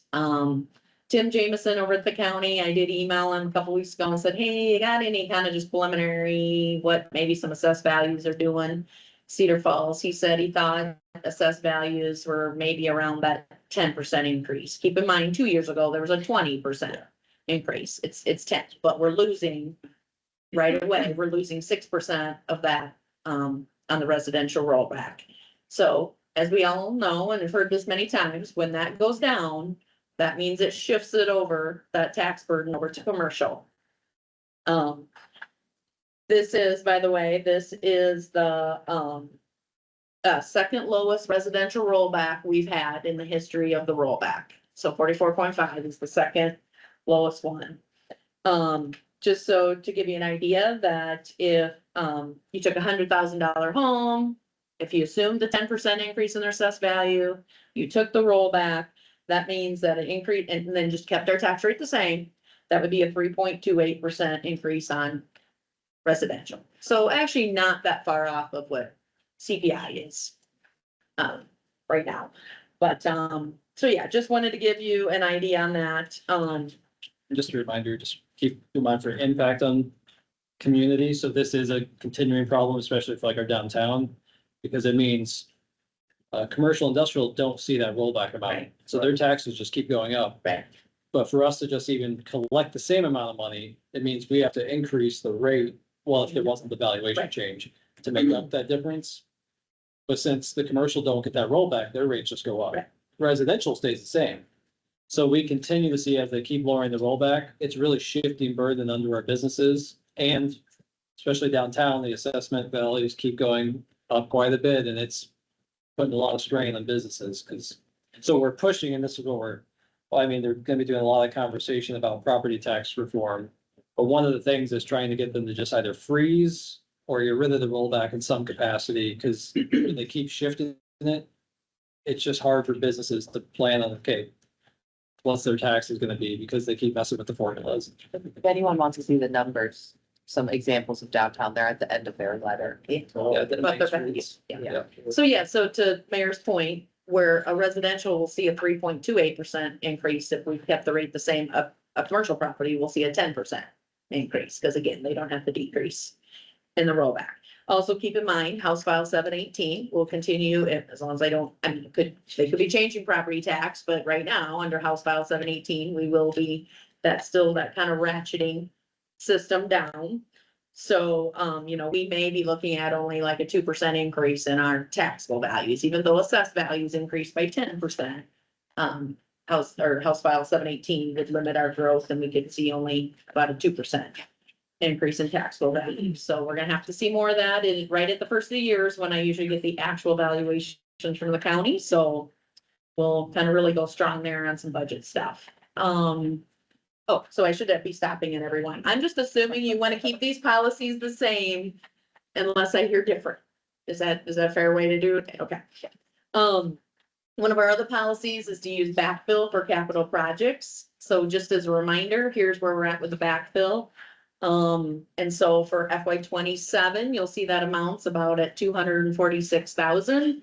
And we're just about to the end of that 8-year phase out. So obviously in a couple years, this will be a moot policy. But for now, the assumption would be is we just want to continue to use the backfill for a capital project. And we usually show that as general fund savings, that we show that. Just a reminder for everyone and for our new people, this was when they put the rollback in place, I think it was based on the commercial. When the rollback, commercial went down to 90% from 100, yeah. the state said they would backfill that revenue loss so that cities didn't have to raise their tax rate to keep the same amount. And then a future group decided, you know what, never mind, we're not gonna keep backfilling this. Right. So then they've slowly taken us from 600,000 down to zero, but then they yell at us for increasing the property tax. Yeah, that's right. As they're stripping away. Well, they restrict us now on our property tax. And they restrict, They don't even yell at us, they just make it so we can't do it. Right. Then they double whammy us. That is. Okay, one of our other financial policies is, transferring funds to the Economic Development Fund, so FY twenty-six. We had in our budget to transfer the 800,000 to the Economic Development Fund. This is just a reminder of how we got to that number of 800,000. Our unified, TIF district has had a couple areas expire, so in 18, we had the first amendment on the one expire, and so that released about 3.5 million. The city originally there for the first few years did reserve that 1.3 million, and then a couple years ago, that was lowered down to 400,000. And then in 26, we had another one expire that released funds, which was about 400,000 to the city. So that's how we came up with the 800,000. It was the original 400,000 that had been being transferred. And then when we had an additional 400,000 come, we added them together. So our, assumption would be is we just want to continue to do that, the 800,000 to transfer it to the Economic Development Fund. And just to kind of say, like, what are some benefits of having that Economic Development Fund? You know, it can internally cash flow projects, so we don't have to bond. When we talk about doing some streets in our TIF areas, we don't have to bond from, we can cash flow them. Or land acquisition, as like the Southwest District is a good example, where we can purchase the land out of that. Also helps, you know, maybe safeguard against some TIF legislative changes. So if things really would change with TIF, projects we've done in urban renewal areas, we would probably have to use the Economic Development Fund then to pay for those, that at that point, if there's some major changes in TIF. The fund currently does have a balance, but so we show all of it right now committed on the CIP, the 11 million, I think it is, so. You anticipate, have we heard any anticipated substantial legislative changes in TIF? Well, I feel like they always talk about TIF. And when we talked to our lobbyist, when was that? A couple weeks ago, we talked to our lobbyists, and I would say they were super negative about TIF. I mean, I think we know some property tax legislation's probably coming, but I don't know that they were as negative about an outlook about TIF. Now, it always gets talked about, and it, you know, as we all know, TIF seems to have a negative connotation down there at the state house. So I think there's the one thing that's a more real conversation, don't know if they'll do anything this year, is the ones that don't have a expiration date. And whether or not they should, at some point, maybe put a sunset on all of them. Or one thing they talked about was after it's been in existence for so long, are you forced to then start releasing a certain amount of it to the general fund? So like we've always generally, unless there was some big project release, like some of the downtown or Pinnacle Prairie, I know for a little bit, we didn't have a debt, so we released it to the general fund. Some places do just kind of perpetually use all of it. But so those, they might do something like that, but our lobbyists didn't feel like it'd be it, because it sounded like they're gonna have a lot of budget discussions this year, and that's gonna eat up most of the session. And they said even property taxes probably won't come up till late in the session and then get pushed through really fast. Right. What I feel like we talked about. Yeah, so. Yeah, and by the way, here, Just take the most important topic for the state to discuss, and just. Yeah. we don't have any that don't have a sunset, right? Or do we? So actually, we're gonna, Oh. College Hill and downtown do not have sunsets right now. We don't have to spend a lot of time on these. We just wanted to just at least kind of just remind, or maybe for, newer people to just kind of remind you what we do have. We do have 5 active TIF districts. Active ones, Southwest District, we've actually do have debt in there, but we've been waiting to certify that, because once we certify, the 20-year clock starts ticking. So we've been purposely kind of trying to hold on to those. So far, any of the residential TIFs that have started, none have certified any debt yet, but those will be coming. And again, we don't have to spend a lot of time, but we can too. I mean, it's up to you guys. We just wanted to just briefly kind of show, and again, there's a map in your handouts that actually shows right on it what every expiration date is. So from the first night, there was this kind of colorful map. Yep. That, shows for where each TIF district is, what's the expiration date on it. So just to Gil's point right now, the College Hill does not have an expiration date. If you're curious, this is what we have outstanding right now, 2.4 million. We get about 400,000 a year in revenue. And I've just kind of listed just what projects we've done. And again, I can go through them all. in Well, I more detail, or- don't wanna derail things, but. Yeah. Chase, are we, anticipating that we'll go either, further west on the box culvert on College Hill? Or is that not in any plans? Like past, behind, Quick Star? One of my first few years here, we did a project back there, so I don't envision closing it up with like. Right, yeah, like the, There's no plan. oh, okay. Cause those banks had already been kind of retooled. Yeah, we bought some apartments and established the banks. Yeah. Downtown, no expiration date either. We have TIF debt outstanding right now, 2.3 million, but the increment's about right at 2 million. But in saying that, we still have rebates every year that we, need to certify. We know we're gonna have the construction of the parking lot. So we know there's some things still coming in the downtown as well. And quick question, the rebates, we're receiving 2 million currently regardless of the rebates, right? So we've got 2,000 that comes in every year. Like how much of that's going toward existing debt versus going to rebates? I don't know if I know off the top of my head, but, I would say that half of it, I bet, is going towards rebates. Okay, so If I I had got to 2 guess, million, I bet- about 1 million to Yeah. pay off debt. Right. Okay. That's just kind of off the top of my head. Yeah. Yes, knowing what the rebates we pay downtown. Obviously, River Place is the biggest ones. And we don't certify those until we pay them. So that's why every year when we pay that, rebate on their property taxes, then we certify it, collect it the next year.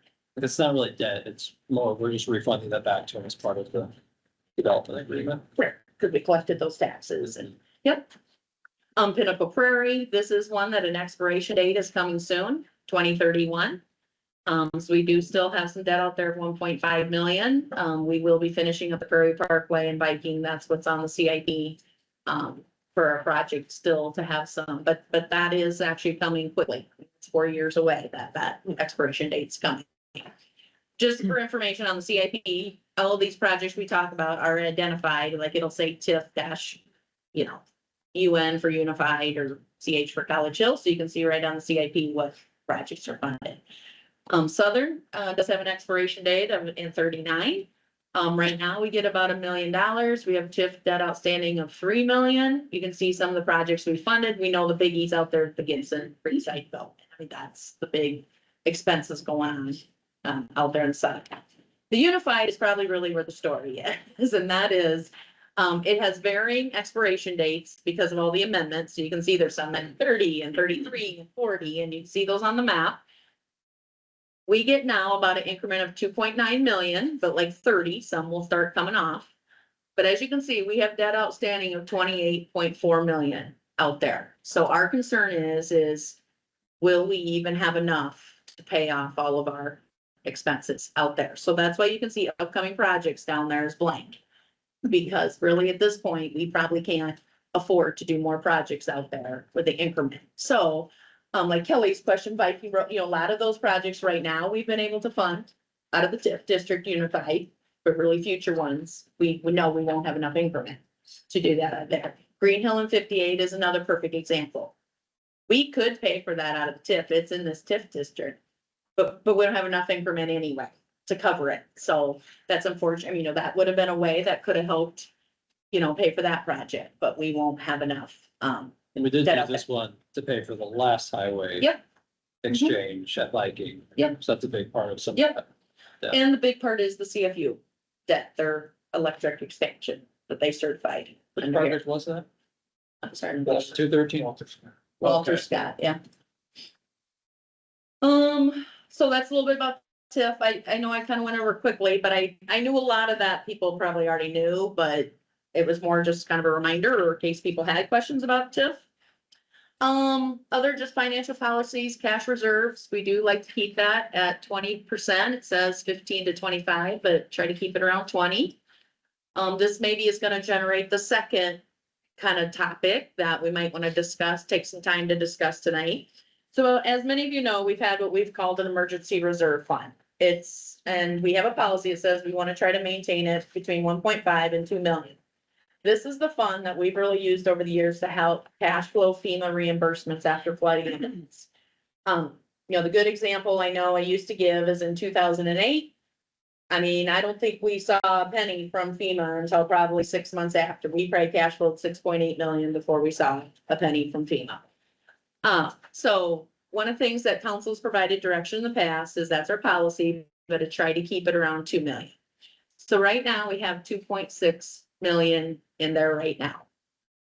So a question that, when we met the other day to go through these is, does the council have an interest to use some of that, I'm gonna say kind of extra of 0.6 million, 600,000 to get going on one of the specialty parks projects?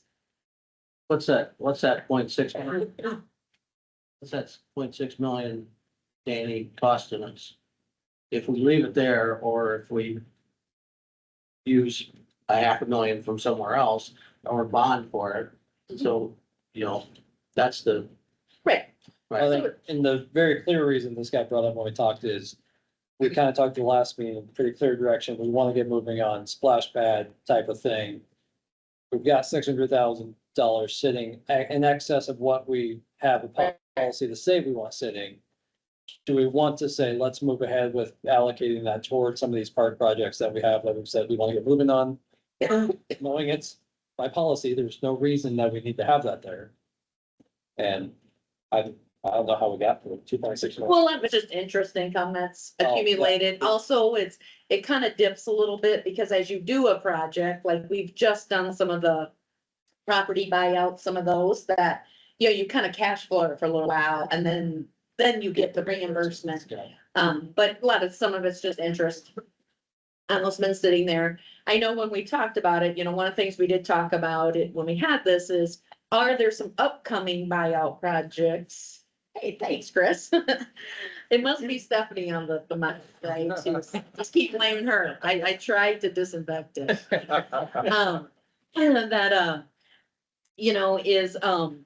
Is there other buyout projects coming that we're kind of trying to reserve that for?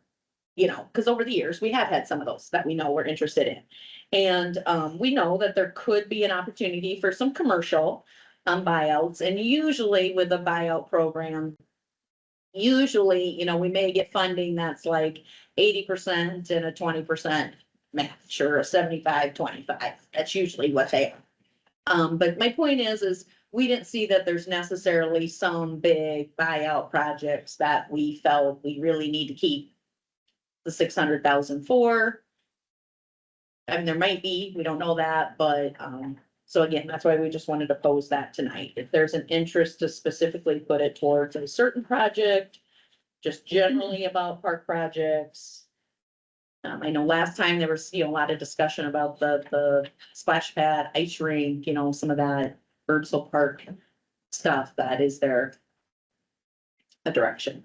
I'm in favor of shaving off the 0.6 and Okay. putting towards those, again, difficult to fund, parks and quality of life.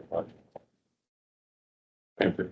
Any specific project, or we're just fine, just as we're developing the CIP to put it in? Black pad, ice rink. Yeah. I mean, I honestly don't even care if it's an ice rink, I just want a splash pad, but if everyone else is pro Well, I ice think rink it's as well. there's a benefit to combine them. If Yeah, that do both. seems to get a year-round use out of it. Triples the cost. Well, details. Yeah. That might have been low ball, I feel. I'm in favor, I just, wherever Sure. taxis have to allocate it to the CIP, this is my opinion. Okay, well, one of the things that just the next couple slides, if we thought that was the kind of the direction going, I think there was some concern about on the CIP right now, we have an item that says, I'll get it wrong because we changed the name of it, but it's basically about these specialty parks, the skate park, the splash pad, the dog park. Is there some, The design study. yeah, I was trying to use the right word, design. I knew it wasn't feasibility study about where those should go, because we do know they can have some public impacts about noise and some of that stuff. So we were talking just internally, how does one of those happen? And I don't know if you want to talk at all, Stephanie, or if you just, I mean, you can jump in if you want. Sure, I know that there were questions about the timeline, so we thought, well, we'll just kind of try to visualize that just a little bit more. This is not set in stone because we don't have anybody on board that could tell us, yeah, it's 4 months or it's 6 months or whatever. So there is a little bit of give and take here, but just tried to show maybe a little bit more visually what the timeline possibly looks like. So as I mentioned at the last goal setting, our planning staff has been working on RFQ. We're ready to release that tomorrow if we feel that we're heading all in the same direction. That would be consultant selection for like three to four different consultants that we then go into contract for a specific project, a park or the design assessment for specialty parks or whatever. And so getting through that selection process, hopefully by February with contract in March.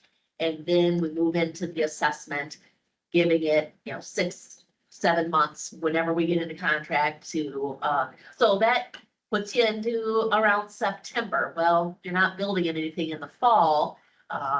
You've passed your season, but you work on your construction plans and you get things ready to bid and we go through that public bidding process. So give time for all of that, and then you're ready for construction in 2027. And the question was posed, well, is the design assessment part of this maybe bogging down the timeline? I think was a little bit of the question. So the next slide shows, well, let's say we decide, council says, you know what, we want to move forward with splash pad. And maybe you've got a spot you already have in mind and we're going to skip over public process to determine a spot. Well, then timeline gets a lot more condensed. Or what I reflected is, are we putting at a staff level that we're working on a location and getting the public input on that as our first step? And then we have to go into selection for design services to put together, to identify what's happening here and move us into that construction design. So we get to bidding the project maybe slightly earlier, but still your construction timeline is about the same. So the design assessment part of it, we don't really see bogging down the process, the timeline, I guess, to get into construction on a splash pad, for example. And part of that conversation was and this was all, I'm just gonna throw a hypothetical scenario. It's not saying this is what we should do, but just to use the example of is, okay, if we've got 900, because how much did we have from that? Like when we talked about the Winter Wonderland, was it 200,000 that was in the CIP? That was 250 that we then put into specialty park line item for implementation. And we already had some money we identified for implementation too. So if we had 250 there for that, we just allocated 600, we're at almost $850,000-$900,000. Just wanted to talk with this. Oh, what did you say? You said $1 million, right? We're having a meeting the other day, and Yeah, Jason's we- like $1 We've million. been talking about this, it's like, 600, 250, so we've got $1 million. It was like, when did you start doing political math? Deal in millions. What's this tenth of a million? Blocks. Blocks. That's the whole new unit. Right back to Chase and Street Lamps. Chase, that's gonna be 4 blocks. Yeah. And so I threw out the, okay, what if the group comes back, this group? I spoke on behalf of this group. So what if we come back and say, we've got $850,000 budgeted. Don't tell me we're gonna do a study on the location. We know we just talked about doing a Winter Wonderland at Birdsall Park. Take the money and go build the thing.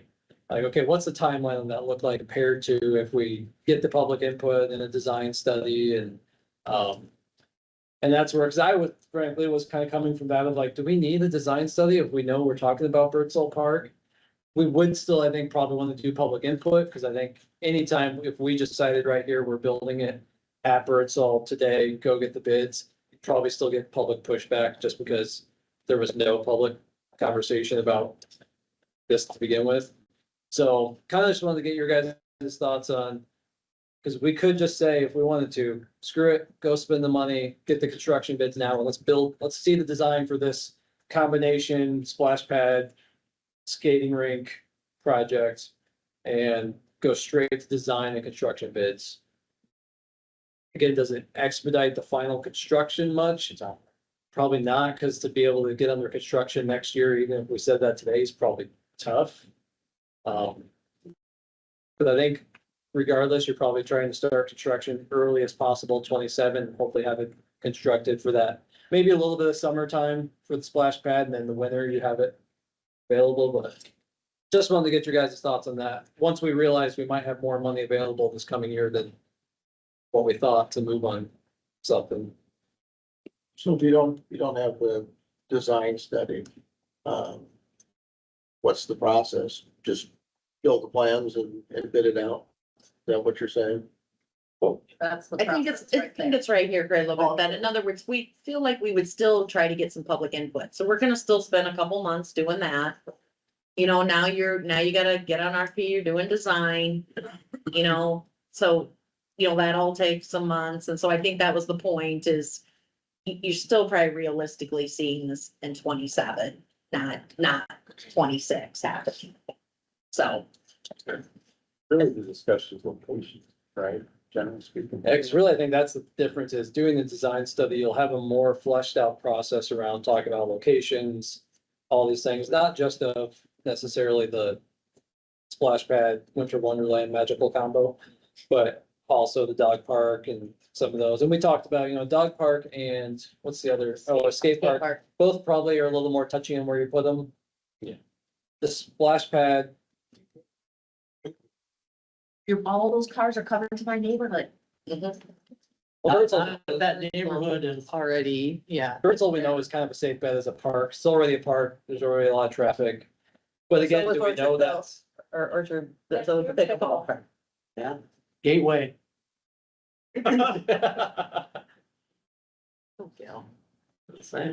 Okay, so if we did this way, it's staff doing all the, everything? Right.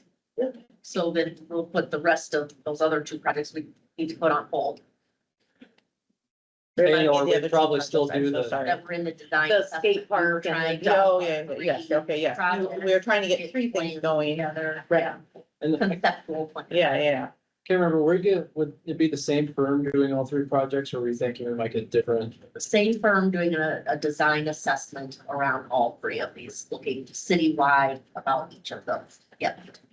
I'm kind of liking the design assessment, just Are because. you I leaving feel- because I said the word magical, Paul? My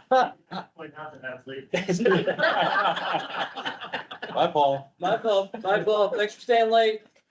I feel like it's, I worry that when we take that out, are we affecting the quality of the final project? Like, to me, where it's gonna be, or where some of these things are gonna be. That's pretty important, right? I mean, do we feel like we're gonna, I guess I'm asking, do we feel like we're gonna risk any quality parts of the final project if we take the, design assessment out? Reason I proposed the design assessment is those three parks all have their externalities that are unique to them. And so rather than us prioritizing one over the other, let's look at all of them so that we can develop a plan based on public input about maybe the priority of those as well. That's factored into the project to see which one should be moving forward first, if you will. And then how we might put, what is the cost to do the other two, all three of them actually, what's the cost? So that we can identify how are we gonna fund all of them to try to move them forward. We don't know the cost of those parks, it's kind of hard to program in what we're gonna do. And if we don't know where they're gonna be located, we're gonna constantly battle that issue. So I have a couple of thoughts. Like, okay, the skate action park as the person who lives in my house is like somehow really into this. I'm not sure. So like, I don't feel like you can, like, the design plan. I can hear his little voice saying, you know, that's not gonna work. Like, you have to hire a company that designs skate parks to design the skate park. And if you, and you need the input of the skateboarding community to determine like what they want that skate park to look like. But what every skateboarder is gonna want that to look like is well over $1 million. And so whatever we design, if we try to design something that's like more comparable to the skate park we have right now, that's not gonna satisfy them. They're literally gonna be like, I don't even want the skate park. So it's like, I don't think they really want this. I don't think the skateboarding community would want a design firm to design the skate park right now. Like, I think they'd rather, Is that what they're doing though? Are they actually designing the park? Concept plan, like what might be a layout and amenities, so we can get to a cost estimate. yeah, and I I guess just, if you wanted to say like, because wouldn't they have to go to a specialized organization that has stuff? and so it's like, Because I'm just trying to play out the process if I can. yeah. Would they sit down with the skateboard community? And then if that group really recommends going with California, what's the, California it is skateboards. California Skateboards as the consultant, so is that consultant gonna go sub with California to design? They can, The we can park. put that stuff in a contract. Usually what we see we'll see a landscape architecture or an architect type of firm be the primary proposer, and they'll bring in specialty groups, kind of like what Chase was saying. So, if we, in the RFQ, we are noting skate park, we're noting splash pad, so they're gonna take those cues and say, hey, so-and-so is like the premier splash pad people. We might say if they're gonna be a partner on that project if we're selected. So, and then we craft a contract based on the scope of services that we want them to do. Well, just for this, I'm okay with the first, proposal, the specialty park design assessment timeline. It's- Obviously, it's not really impacting construction times. The staff prefer option one. Is that the path that makes the most sense? Yes. I'm good with that. Me too. Well, and I think as Stephanie put on there too, the concern about if we put all of our focus on the splash pad, then are we really then delaying those other two projects? Which maybe they are, maybe they all end up being the same timelines in the end anyway. I mean, they might be. But I think that was just the concern is, but we also understood if that's the priority, then that's the priority Well, there's too. no way you're getting done in 26 anyway. I mean, No, there's, that'd have to be like now, right. like yesterday, Right. like 2 months So ago. that's why we knew Yeah. that it maybe really wasn't gonna affect the timeline of it anyway. Yeah. And the fiscal year doesn't start until July, right? Correct, yeah. Maybe they do that, regardless of the staff capacity standpoint. We just went through, we're gonna be doing all the zoning overhaul, these other things, like, we're gonna need to hire someone outside to bring that capacity to us and do it anyway. I do think just to that, one thing to keep in mind will be, like, just that sub piece, because I know there's two big skateboard, skate rig, not rig, BMX park design firms. Yeah. But they'll probably have to get subbed out. Sure. Whichever, but I would say it does need to be conversation with the skate community about which. I feel like, I don't know, one of my kids' friends is in the skating community, and the Waterloo Park seems to be well utilized. So, I don't know who their well, people were. I know they also goes down to Cedar Rapids for stuff too on Rick. Right. But well, and I think if the skate park is, if we're doing the 25%. Yes. And we need like community members to be fundraising for it, then they're gonna seek out grants, and then it can't be like the Waterloo Skate Park. Yeah, Because they're looking for a bigger. because it has to be different to receive those grants. Oh, So- Right, so then it's like, okay, it makes it, I feel like that just complicates it, and again, it's like trying to. Yeah. Anyway. So what are the? You were talking about going a different direction with not hiring a firm Is that what, is that a feasibility study or is it the design? Well, that's where we're just kind of talking through. If we felt like there wasn't enough consensus and the group really wanted to say, just build the splash pad. Yes. Like, did it change the timeline? And that's the conversation we had in step with this. This is my first time seeing this too, and it seems like if it's not gonna change the timeline construction a whole lot, and it still prioritizes having those designs and things ready for next year, it probably doesn't make a big difference. But yeah, it was more of, I think we would, under that scenario, just jump straight to hire a design firm, tell them we're doing this at Birdsall Park. We want a combination splash pad, ice rink, go design it and give us a cost. But again, if it doesn't expedite the final construction much. I just want to be clear. Always trying to cut out those speeds if we don't. Hey, we know we want to do it. And, so it leaves out what? We pick the location. It's basically what they would recommend, or is it just the design?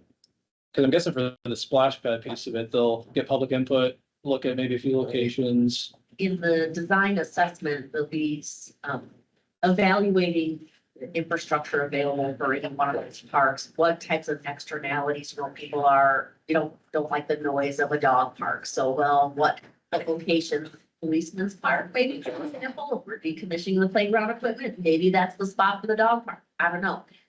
A splash pad needs to be, along a water line, and it's cheapest if it's close to one. So they'll think about things like that and then have 2 to 3, in my mind, it's 2 to 3 ideas of potential locations for each of those and go out to the public for feedback about those as we hone in on one. Oh, okay, so they, And then a concept plan for the one and some feedback about that. so we wouldn't have necessarily input into where we think those might go. Or they would. Yeah, we'll have a lot of input. I mean, I heard a lot of ideas about good places to put them, but I was thinking about putting the splash pad in the falls. Oh, where you got water. But they'll review that too. Yeah. But do you think then they would, in that process, get some early design concepts that public could look at? Or would that be the next step over the next goal? Like once the location's decided, getting, It's probably best to ask them the process at that Right. point. So they'll review that too. Yeah. But do you think then they would, in that process, get some early design concepts that public could look at? Or would that be the next step over the next goal? Like once the location's decided, getting, it's probably best to ask them the process at that Right. point. So I don't know if we need to belabor it, but Yeah. I don't know if you start getting into parking and competition on location and you already duplication of what's going on there. I'll just put another plug in for where you have restaurants and plenty of parking and heck, drop a sump pump into the river if you want Well, you could. if you want water. Yeah. It's all. A village will not be fine there. Oh, well. Okay. well, it seems like then we'll move ahead with the first plan. And Yeah. yeah, Just a couple of things, savings. Again, we talked about general fund savings. It seemed like a lot over the last few years. So, these are some of the things that we funded with that, public safety center, city hall, pickleball courts, pool.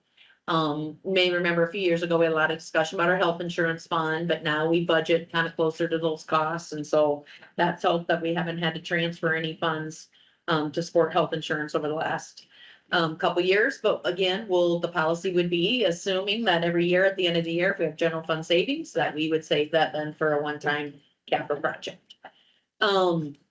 Next one is just escrow accounts. Just if you didn't know, we do escrow some things for various things. One of them is the 27th pay period, because that happens about every 11.5 years.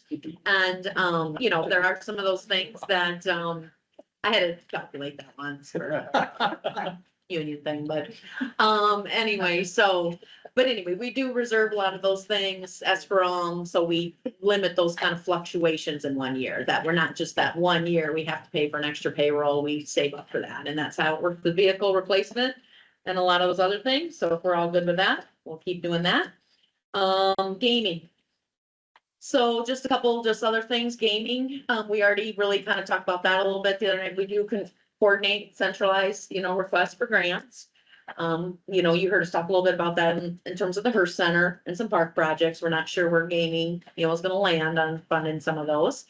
Private funding, we kind of already talked about this on a previous night too, about the 25% that trying to shoot for, some of that. Again, some of it kind of depends on the project. And then legislative priorities in your, list or in your packet for tonight, there's a list that we worked with our lobbyists when the mayor and I had a meeting with them just to touch base a couple weeks ago. And you may recall last year or this isn't just last year, but I think one of the things that's a challenge for us is as the legislative session is going on, our lobbyists oftentimes will ask us, hey, do you guys want to register for or against the bill? And sometimes it's tough to know as a whole for the council, whether you want to register yes or no for a bill. So one of the things that we tried to do with this list this year is just kind of have some general statements about it. And if we felt like a bill, like if you guys were all comfortable with those overarching kind of statements, if there was a bill that clearly falls under one of those. In other words, they want to, I'll just pick property tax legislation. We would probably see that as a detriment to local control. And so then would this group be fine that we would register against that bill? Or if they want to limit, last year there was discussion about you can't increase sewer rates more than 2%. And, we're in the process of talking about this big sewer plant thing. So we see that as maybe falling under the last one, the sustainability of city services. So, I think just tonight was just if you felt comfortable with those, or if there's anything you feel like is not on there, And to speak. Sorry, was it not in your packet? Well, I think it's The very last page, or you talked It's about the here. it's the very last Oh, page I of got your. it, I got it. And so this last year, and this kind of came from, Yeah. and this was honestly from my standpoint, I last year talked with, I think most people on it, didn't feel comfortable with the city making a declaration on something if council hadn't acted on it. And so we kind of talked about like, well, there's no way for us to bring every single thing to this group to ask, like, how do you feel about this bill? So last year, we just didn't register for or against anything. We kind of just said, hey, if council's not acted on it, let's just say, we still work with our lobbyists and make sure they kind of know where we're at and they keep us informed of what's going on. So this was though trying to at least get us like, typically we know we always support local control. And so we just wanted to see if these high level things are something you would all say, hey, yes, if something's going against local control, genuinely comfortable with you just registering against it. Yes, please. I just think that's very difficult. I mean, I get it. I mean, I understand what we're trying to do. But every bill, I mean, you can have 3 or 4 or 5 different bills written on the same thing about local control. And depending on your read, we might say, well, that tends to decrease local control. But in this case, in our circumstances, because of X, Y, and Z, we're in favor of it. I just think it's a little, this is to me, given a kind of a blank check to the lobbyist saying, representing what they can register for. But we'll also say, speaking realistically, the state doesn't give a shit if we register. That's the same thing. Does this really matter? That's why this last year I kind of said, let's just not bother because they're honestly not gonna care. I know I don't mean just our legislators, I mean, I know legislators at large, they're not looking who's registering for or against the bills when they're voting on it. Because they don't have to. So based on that, Danny, we need to be registering for or against any of these And bills. so that's a conversation for us as a group. Is, do we even want to? I think I one mean- of the things that we had last year, we talked a lot about is on one hand, absolutely agree with that. I don't know that they're paying attention either. But what I also worry about, if nobody registers in opposition, then can they come back and say, well, geez, you guys must have been okay with the property tax legislation because no city even registered against it. So I do worry a little bit about that. Now, again, do I think they changed their vote based on Cedar Falls registered against the bill? No, probably not, but I do worry sometimes when we don't register at all for things. That worries me a little bit. I don't know. And obviously, part of it is yes, we could, every council meeting, I could come with a list of, hey, here's current bills that are going on that we'd like your vote on. It's just, that's gonna make a real. What did we do in the past?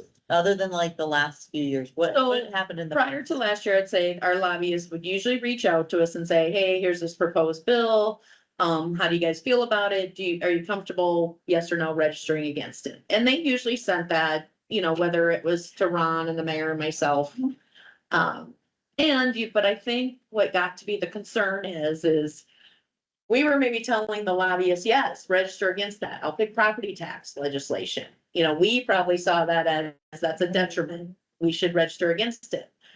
But we maybe had council persons that didn't agree with that. And so we were starting to get a little nervous that we're kind of registering, representing the city, but the council never really took a vote on that. And so that's why we kind of had this big debate last year. So we didn't do any, but it is kind of tough. Me, I think that really to get over the hurdle that I'm seeing is the council would have to, adopt the principles or whatever, so there's guidance Yes. for you and the mayor and things like that, and you basically delegate that, we vote to delegate that authority, to register based upon those principles, and then I think that's all they're calling. Yeah, and I've seen, so like Iowa City, what they do is they actually have a pretty detailed political or legislative priority agenda that council does approve as part of their goal setting. Yeah.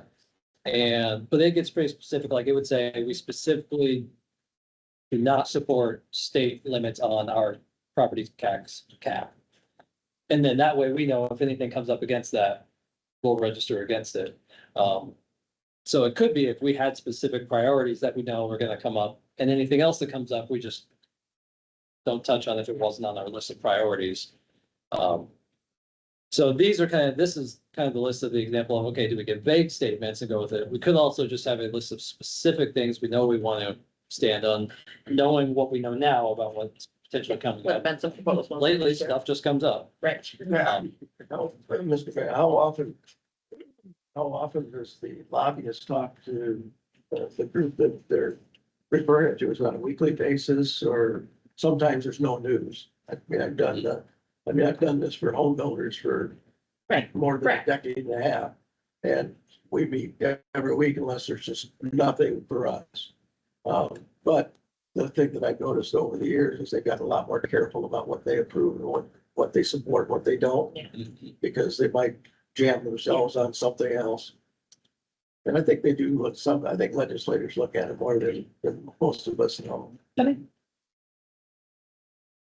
I would say, we try to, beginning of the session obviously is a lot slower. We're not gonna get a whole lot of updates at the beginning of the session. As the session moves on, then we're probably getting at least once a week a email about, hey, this one's going on, or hey, you might want to sit in on this and listen to the discussion. Yeah. But, so it kind of depends.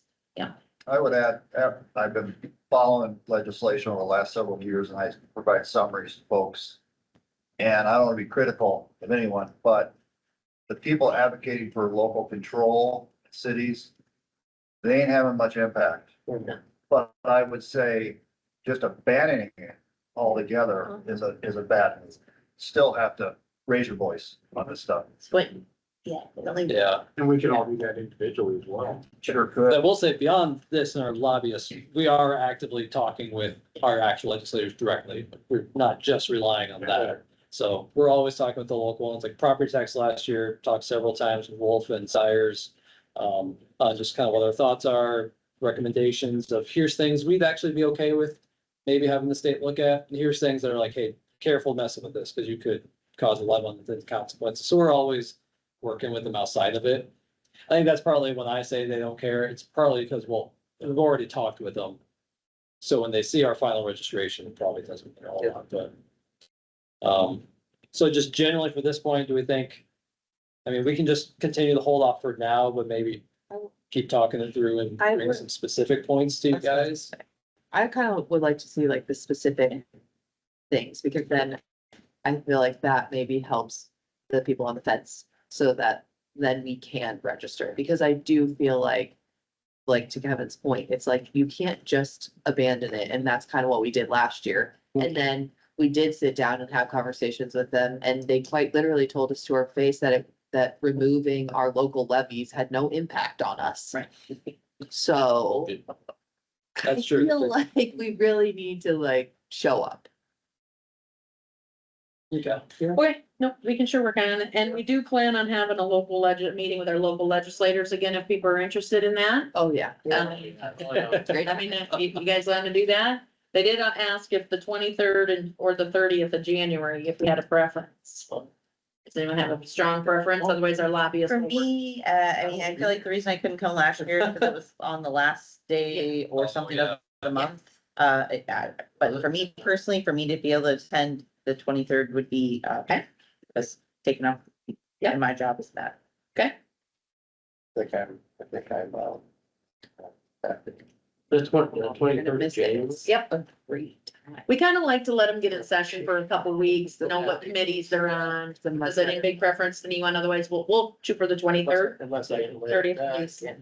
wanna get all this parted up, but does it help? Do you think it would help to join forces, like if Waterloo, Evansdale, Just be, it'd probably be too messy. get to. And Grocery or That's kind Valley, of the point of our lobbyists, right? They're not Yeah. just working for us. Yeah, Well, I mean, when we, yeah. that's kind of when fun, we League talk of to the- Cities. Yeah. League of Cities, actually, they've, especially last year, I felt they did a really good job advocating for the cities on the property tax. They weren't just in there saying, Right, no. don't touch our property. They were actually working with the legislators, trying to give advice. So I think they're doing a good job, and that's part of why we pay them too. Like, we are funding, we have membership with League of Cities, and they do advocate on our behalf as well, so. I will say that the 22nd is the population study review. So What like date is? the 22nd, so that's the day before. So Oh. then you have to take both days. It's like 4 hours, so. Yeah, I think it's from like 9 to 1. Yeah. That's a long one. At the Gallagher. I assume there's gonna be like probably fireworks. All different firms. We haven't gotten a permit, so. No, we get special meeting. We know we're gonna have some challenges with the budget coming up. None of these are new. But we know we're gonna have some challenges. This is our timeline, just for, Tom and Craig's benefit is, they said they were nice and give us more time to get our budget done, but they really haven't, because you still have to have it done by March 5th, for the most part, primarily done, to put your rate into what has to go out to that taxpayer mailing. And then then you have these meetings in April to get it by the deadline of April 30th. So in some ways, we still kind of have to have it done by March 5th or close to that. And just benefit for Tom and Craig. So typically what we'll do is we bring you guys to CIP in January, like early January, well, throughout January. And then we'll meet with everyone individually with, kind of once we have the proposed budget, the max amount. And then we'll get feedback on, okay, that's probably more than you guys want to spend. So here's the things we think maybe we should delay or take out, what are your priorities? And then typically it's the 5th, the max, that March 5th. Yep. So then by March 5th is when we have to send to the voters, this is the max levy we'll consider this year. We did end up, like this last year, we came in under that. So we had a few more committee discussions about priority items, maybe we can delay or fund from this and that. So we'll probably have a good solid 2 to 3 other committee meetings, like after that initial budget, to just flesh everything out. So. Yep. We definitely worked in, I think last year too, we put an extra committee meeting in there just to make sure we had time to work everything out there. But I think that seemed to work well with everybody. Okay, that's really the end of financial policy. So I'm gonna leave it up to Amy, the mayor, to talk with you guys about, I know we've run, is it 8:30? So what do we want to do at this point? Oh, it's almost. I don't know. Again, you guys are getting really flexible at your math. Estimates. Well, immaterial, but it's- You just wanted to first just do a temperature check to see. Yeah, so one, I actually personally, I don't like going further over than what we have at this point. I just don't think, like, you're already standing up. Well, I just get tired of sitting, the room's dead. I mind reading the room. Yeah. So what we've got left is really the policy document, which Jen did email out to you, kind of the revised version. So just taking a first shot at, okay, we have the strategic plan now. We've covered the financial policies. So what should just that policy doc look like? If you want to just review that, I don't know if we need, depending on your guys' thoughts, I don't know if we need a goal setting session to No. go through it. I'm So I'd say give one more review, send any thoughts, feedback, if there's specific items you think maybe are worth keeping in there. Not just any more feedback.